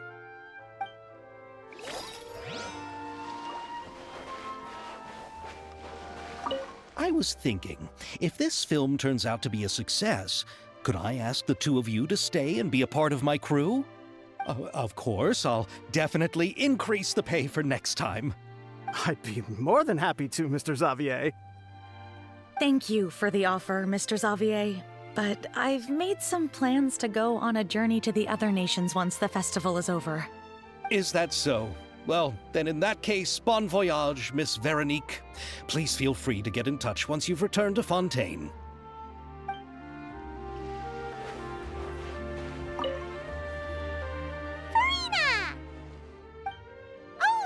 My darling clapper loader and camera operator, you've both worked really hard. Paimon thinks you worked even harder than us. Honestly, Paimon was getting a little tired of playing with the clapperboard by the end of it. Worst of all, Paimon started having dreams of you shouting, "Lights, camera, action!" into Paimon's ears. The actual dream can't even start until you've yelled that. Hey, if anything, shouldn't I be more grand and delightful in your dreams? We've been through so much together, and that's how your brain remembers me? That's not Paimon's fault. We've just used the clapperboard too much lately. Anyway, what's most important is that we've wrapped the film. I'm pretty confident that we'll take first prize. Hey, no need to mention the official name. Wait, now that you mention it, if we did win the prize, would Farina just get a statue of herself? Come on, I don't need that kind of attention. Xavier can accept the reward on our behalf. But just imagine! Farina accepting the Farina Award and holding a Farina statue. I'm going back to my dessert now. You all can keep discussing that on your own.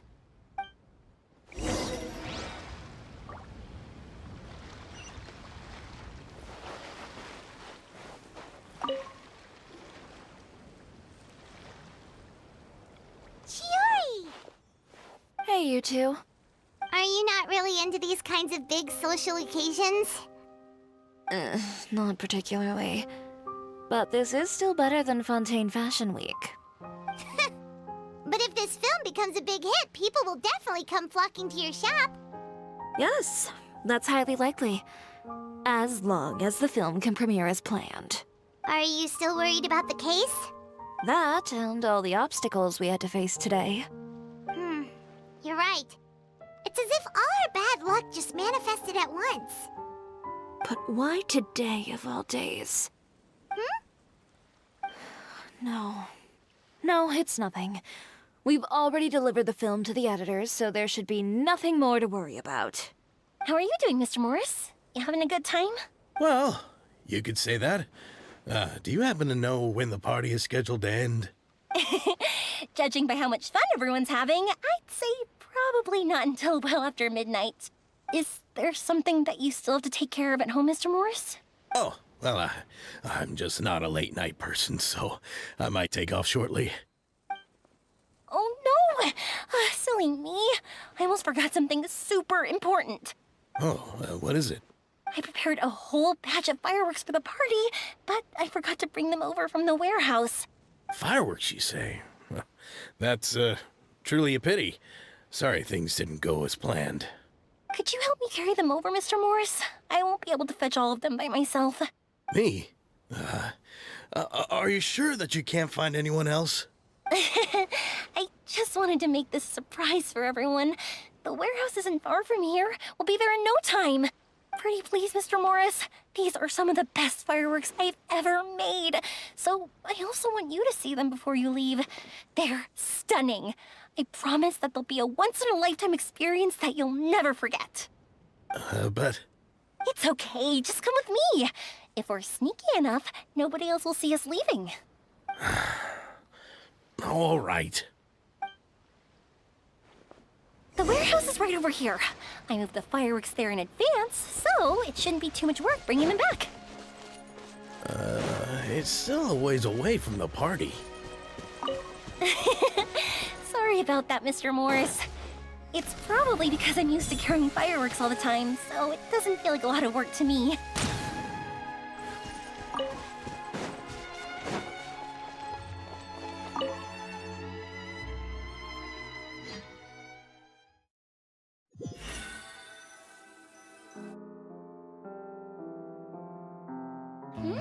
It's dark in here. Wait here, Mr. Morris. I think the light switch should be somewhere over here. Well, why did I have to get roped into this? What was that?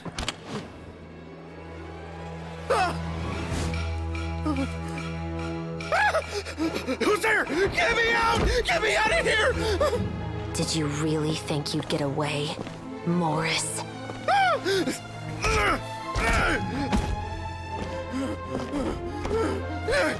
You've got the wrong guy! It wasn't me! I'm not the killer! You know, Eliza died a far more heroic death than this. She fought your assassin to the end, to save the children she had hidden beneath the floorboards.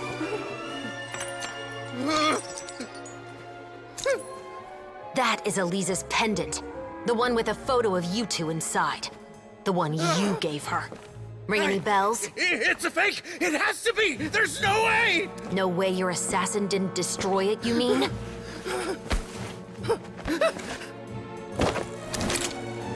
Did you ever love her, Morris? Or was killing her always the plan? No, please. Listen to me. I told Eliza to keep us a secret. I paid her plenty for her silence. I never thought she'd keep the child. Everything was gonna come out, and I had no choice. She'd force my hand. No! I'm begging you. I have money. Just name your price, please. You can keep your Mora, and you can go to hell.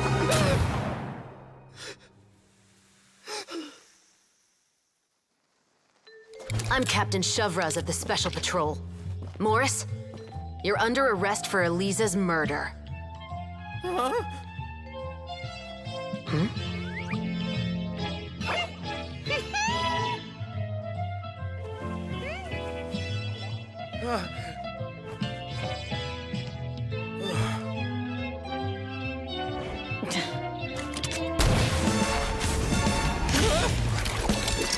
You're under arrest too, prop manager Veronique. Or perhaps I should call you the Second Musketeer.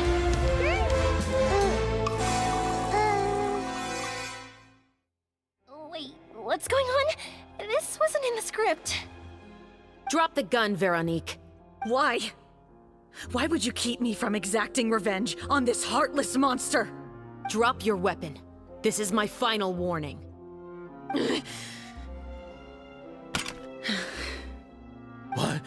What is going on?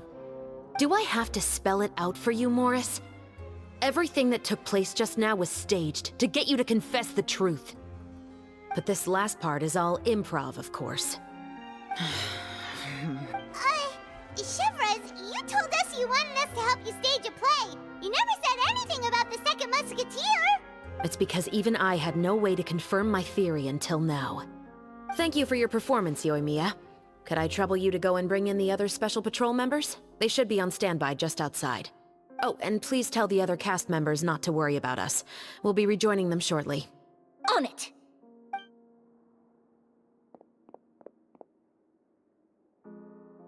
So what do you think, Morris? Care to talk about what happened 20 years ago? My patience is limited, you know. Don't force me to take you back to the interrogation room. I'd wager that you wouldn't last for more than a minute in there. With the recording we made, you have no chance of winning in court. Cooperating with us now is the most practical move. All right. I'll talk. I hired an assassin to murder Eliza. She once worked as a maid on my family's estate. She was very beautiful, and after some time I fell for her. We kept our relationship a secret and carried out an affair for some time, but it wasn't long before she became pregnant. And if my parents ever found out, they would have stripped me of my inheritance and status, driven me out of my home. I also didn't expect Eliza to insist on bringing the pregnancy to term. She even asked me to leave my family and travel far, far away with her. She believed that you were truly in love with her. I didn't have a choice. I gave her a large sum of Mora, told her to leave the family and to get rid of the baby. But then years later, she sent me a letter. There were photos of 2 children, and she even asked if I could find some time to visit them. Huh? 2 children? Paimon thought Baptiste was the only... You mean... Even if she had the children against your will, you could have just ignored the letter entirely. Why kill her? I had just gotten engaged to be married to an heiress from another wealthy family. So if anyone were to find out about Elisa, my life would be completely ruined. I didn't have a choice. No. You always had a choice. You just made the wrong choice. Do you know how it feels to watch your mother be killed right in front of you? My brother and I were hardly even school age yet. We were hidden beneath the floorboards, grasping each other's hands like a lifeline. We were so terrified that we didn't even know we could ever take a breath. All we could do was to watch Mother try to fight back, and then collapse to the floor. Even after the assassin left, we were still too terrified to leave our hiding spot. We thought that he might come back. It was only until the next evening when we finally climbed out and gathered around our mother. But she had already become cold and stiff to the touch. You made up your mind right then and there to bring this case to light. Not only that, we resolved to get our revenge. And that's why you became the Musketeers. No, that's why I became a Musketeer. The man from before was also killed by me. My brother had nothing to do with it. I figured as much. You did? I once told these two that he didn't look like a killer to me. His confession from that night also rubbed me the wrong way. I think what really tipped me off was, how could I not feel a sense of regret in him? Huh? He confessed faster than any criminal I've ever met, but he didn't say a single word about you. He insisted that he was the sole perpetrator in the case. But after the questioning ended, I disassembled the musket we dug up from his backyard, put it in front of him, and told him to reassemble it. Wanna guess how far he got? He had no idea where to even start. He's never touched a gun in his life. Based on that, I determined that he was not acting alone. He only surrendered himself to draw our attention and create a moment of opportunity for his partner. So, I decided to play along. And as expected, the second Musketeer followed us without hesitation once she saw Morris get separated from the rest of the cast. Besides, why else would he call the novel The Two Musketeers? But how did you know it was Veronique? I figured it out the moment Baptiste told me his father's name. That so-called financial crisis was all just a ruse. He just wanted to sign up as the investor and then leave the film without any source of funding. After all, he has a vested interest in minimizing the reach of this story. It's really just the same thing as what he did to Elisa all those years ago. Human scum. But then Xavier pulled out all the stops and got the film made against all odds. Morris couldn't have that. With the killer in custody, he figured it was safe to act. And so he came to visit the set today, just as I expected. Wait, so you were behind all those mishaps today? As for the identity of the second Musketeer, I assumed they'd probably stay close to Morris and look for an opening. And if they already knew that Morris was the film's investor, then that narrowed the list of potential suspects as well. Furthermore, being the props manager would allow the culprit to avoid scrutiny by purchasing mechanical parts in the name of the crew. With that hypothesis in mind, I went back to check Baptiste's orphanage adoption records. Guess whose name I saw on the same page, just a My brother. He trusted you. As in, he trusted me to perform the deed on his behalf? He trusted you to stand on the side of justice. I am. I thought you could do it as well.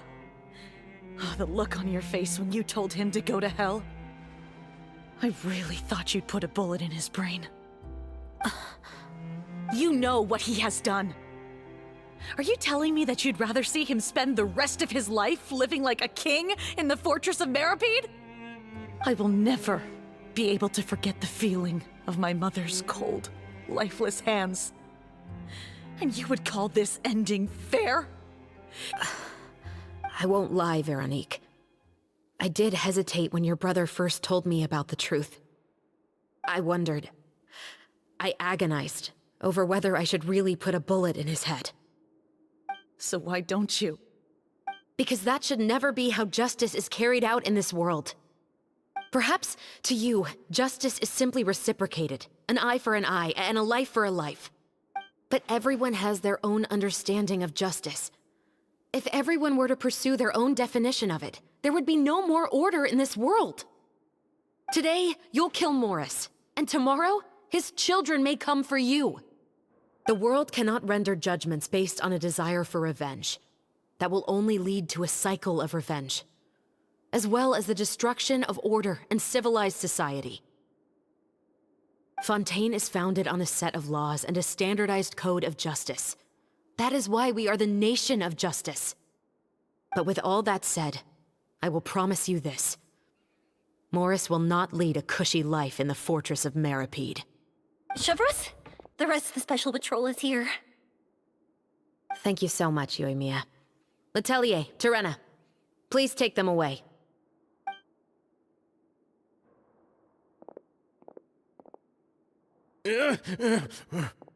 I still can't agree with your reasoning. I know. Justice has not been delivered. At least, not today. Chevreuse. Let's go. We should give an explanation to the crew. Thank you for your concern. I'm fine. I'm just thinking about the things in life that have driven people to take justice into their own hands.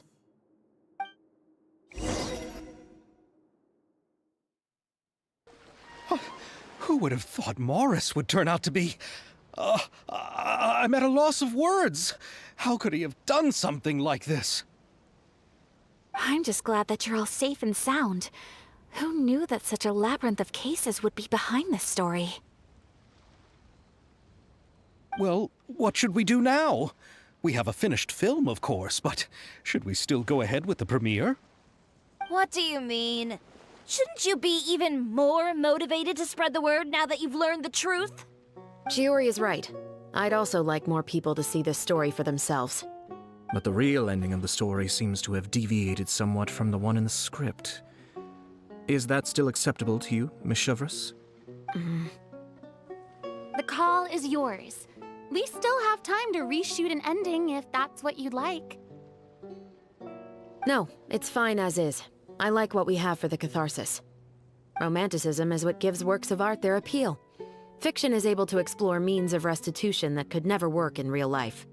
Just like the real world, the world of stories also has its own set of rules and justice.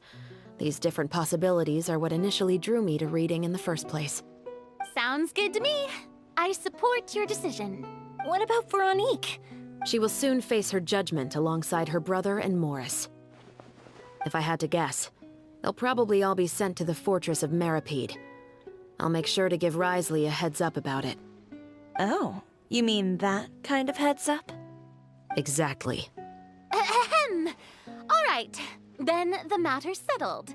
Now that everything's been taken care of, there's no reason for us to keep looking all gloomy and grumpy. Let's get back to the feast and enjoy each other's company. We'll be starting the post-production process tomorrow. You should join us, Chevreuse. You missed the first few hours of the party, didn't you? All right. Count me in. Then I'll wait for you over there. There's still some good news that I'd like to share with Chevreuse. Traveler, Paimon, could you wait for me by the sea after the party ends? I'd like to go on a brief walk with the two of you. Thank you very much.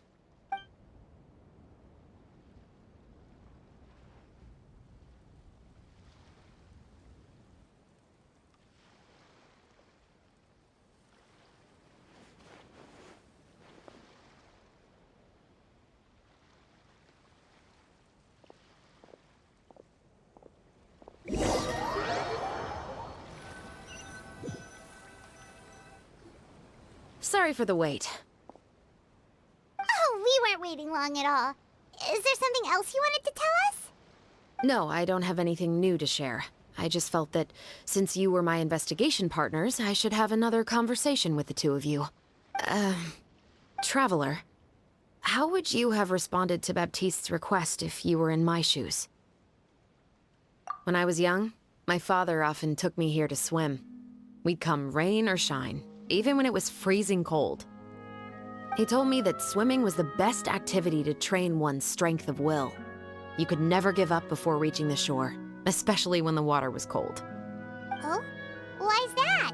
Because the moment you give up would be the moment you die. At that point, I still hadn't received my vision. One winter, the chilly wind felt almost like knives on my skin, and the seawater was so frigid that it numbed my toes the moment I stepped in. I cried and begged my father to spare me from having to swim across, but he wouldn't listen. He used to be a member of the Special Patrol as well. You could say it was his way of educating his children. That sounds awful. When he saw that I wouldn't stop crying, he just picked me up and tossed me into the icy water. The bone-chilling cold took away my senses.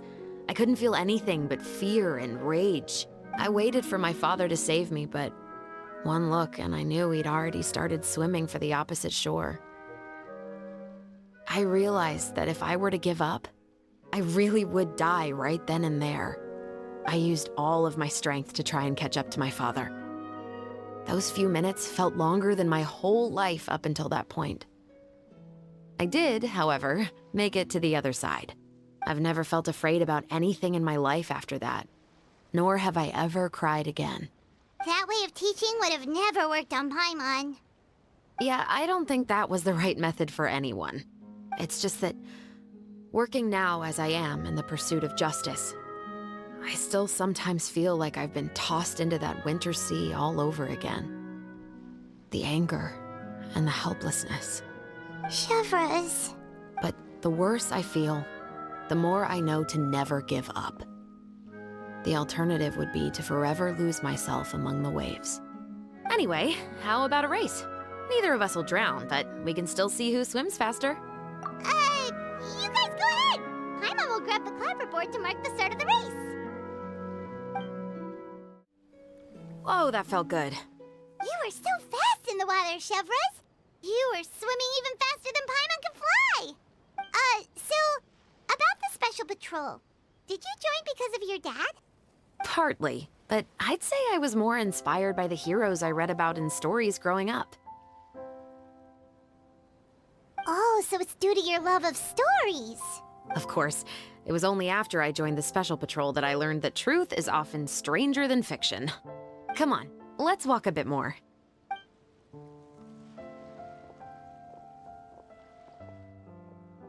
To be honest, I do sometimes question whether the decisions I make are the right ones.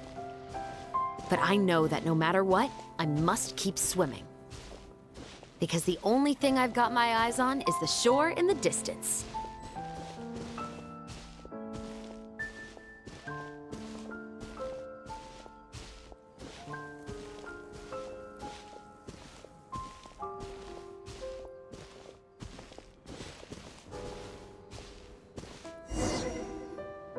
Thank you for coming on this walk with me. I feel a lot better after getting all that off my chest.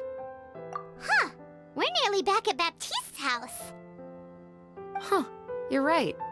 I didn't realize we were so close. He really did plant a lot of flowers. It's just like how he described it in the story. Huh? Wait. Paimon, Traveler, look! The rainbow roses in the garden. They're in full bloom now.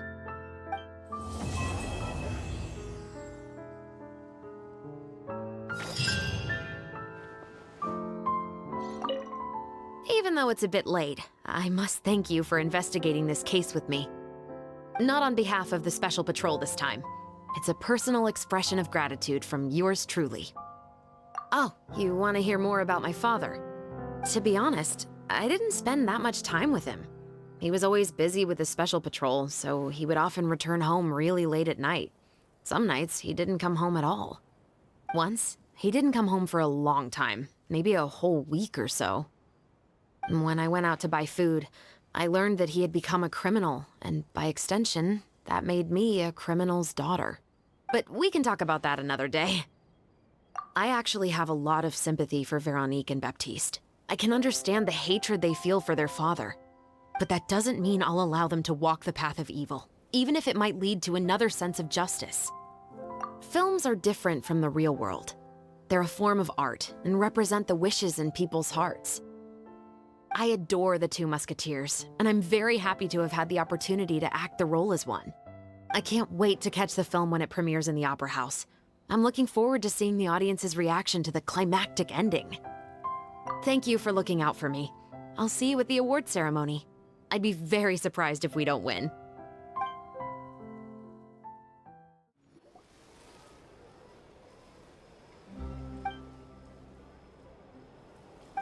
Xavier, it's been a while. Hey there, you two. Sorry I've been scarce. I've been buried in marketing and preparing the film for release ever since we wrapped post-production. The award ceremony is today, right? Paimon wonders if we'll win the Farina Award. I'd give it a 90% chance. Farina! Oh, Paimon didn't know you were already here. You're earlier than everyone else. I'm sure the others will also be here in no time. Xavier, if we end up getting called on stage, shouldn't you come up with a name for our crew?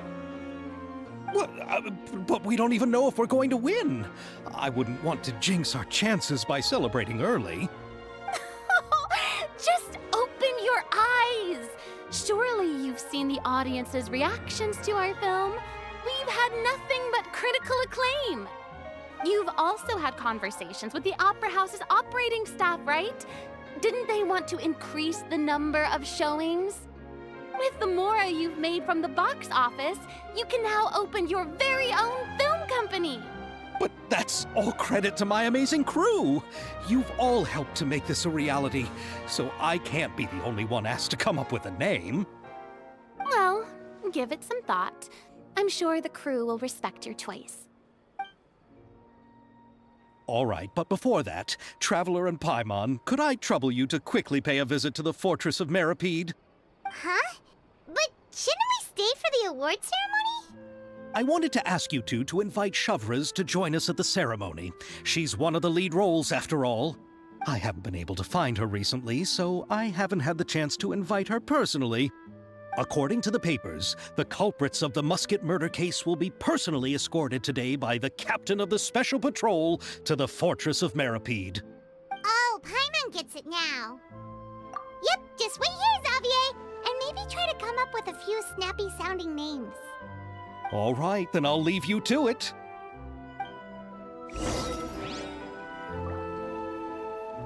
Will we really win an award? Trust me.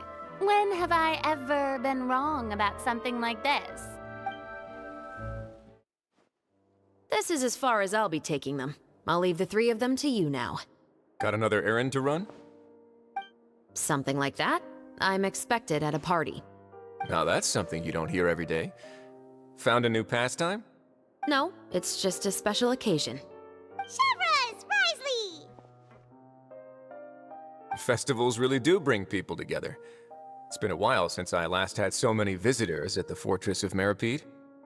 Call it the festival spirit, I guess. Yeah, you could say that. Even our head nurse has gotten herself all worked up preparing super deluxe nutritious shakes. Just one gulp and you'll have met all your nutrition needs. Were you talking about work just now? We've already finished discussing everything. So? I believe I haven't yet made any promises or guarantees. But you also didn't shoot me down. Here, how about this? You could give everyone a copy of the newspaper. Perhaps on the day when the cover story happens to, oh, I don't know, expose a certain someone's misdeeds from 20 years ago? I suppose then a certain someone may soon find himself the most unlucky person in the Fortress of Meripede? While another two people will soon be hailed as heroes. Speaking of heroes, did you two need something from me? Oh, actually, we're here for... You're here to invite me to the party, right? Don't worry, I didn't forget. Ooh, then let's head back right away! See you, Risley! Happy Fontanalia Festival! And the same to you.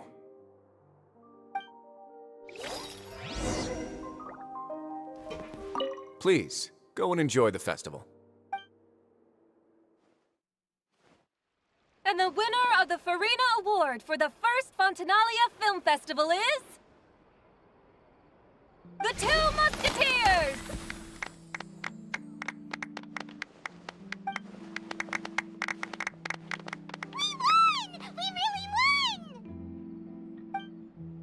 Congratulations, Mr. Xavier. We won? I can't believe it! I really can't thank all of you enough! See? My takes on Fontaine's entertainment industry have never been wrong. Now, please welcome to the stage the producer of The Two Musketeers, Mr. Xavier!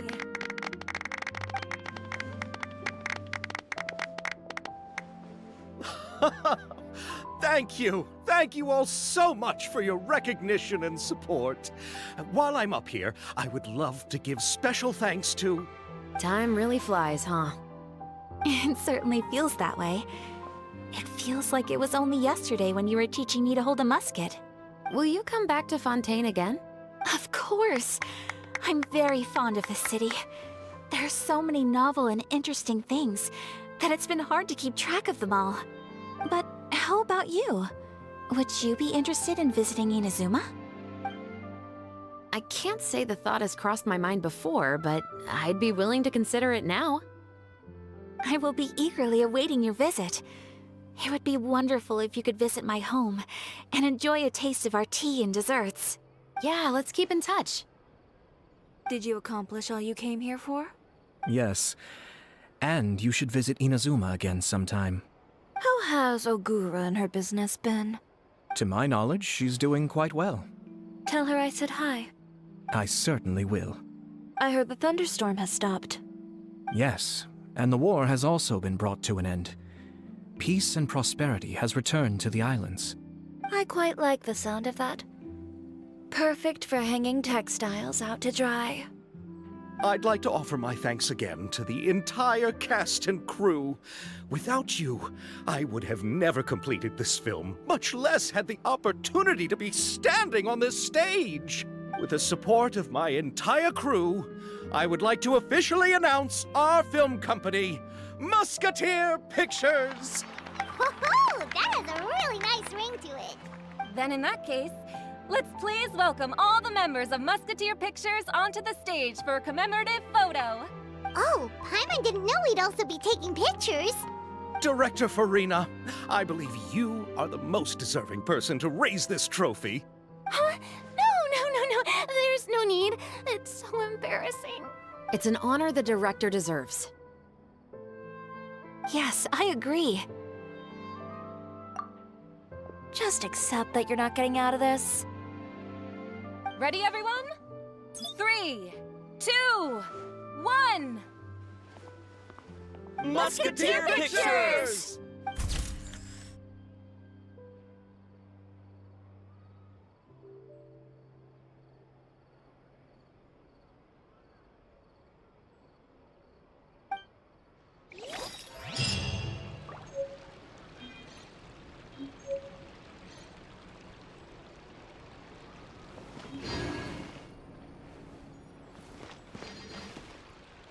Lady Farina, please allow me to take just one more photo of you. I would also love to get your autograph, just as a memento of our time together on the crew.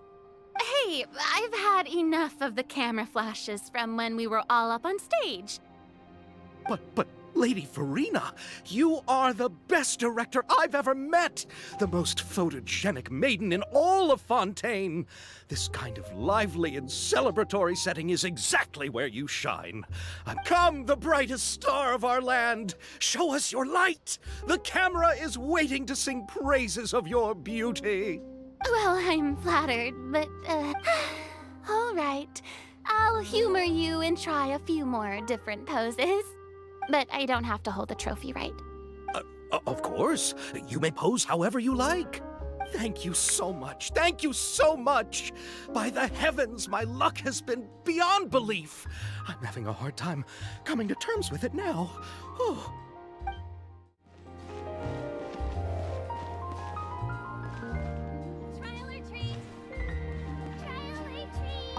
Miss Yoimiya, we haven't had the chance to talk, but please accept my thanks for everything you've done over the past few days. Oh, but I feel like I didn't do anything out of the ordinary. I'm very grateful for your assistance during that special performance in the warehouse. It was always going to be somewhat risky to engage and draw away Morris all on your own. You're only a civilian and have never been trained to act in such a dangerous situation. Don't say it like that. As the director's assistant, it was my duty to help out the crew however I could. It was an honor to help you solve the case. I have to admit, though, my heart was thumping super hard the entire time I was laying on the ground. I was scared that everyone would notice. You did great. Oh, and before I forget, if you ever visit Inazuma, please come and pay a visit to Naganohara Fireworks. I'll make some fireworks for you. I even know what shape I'd make. I'm guessing a musket. Telling you now would ruin the surprise. If you really want to see it, just come and visit me.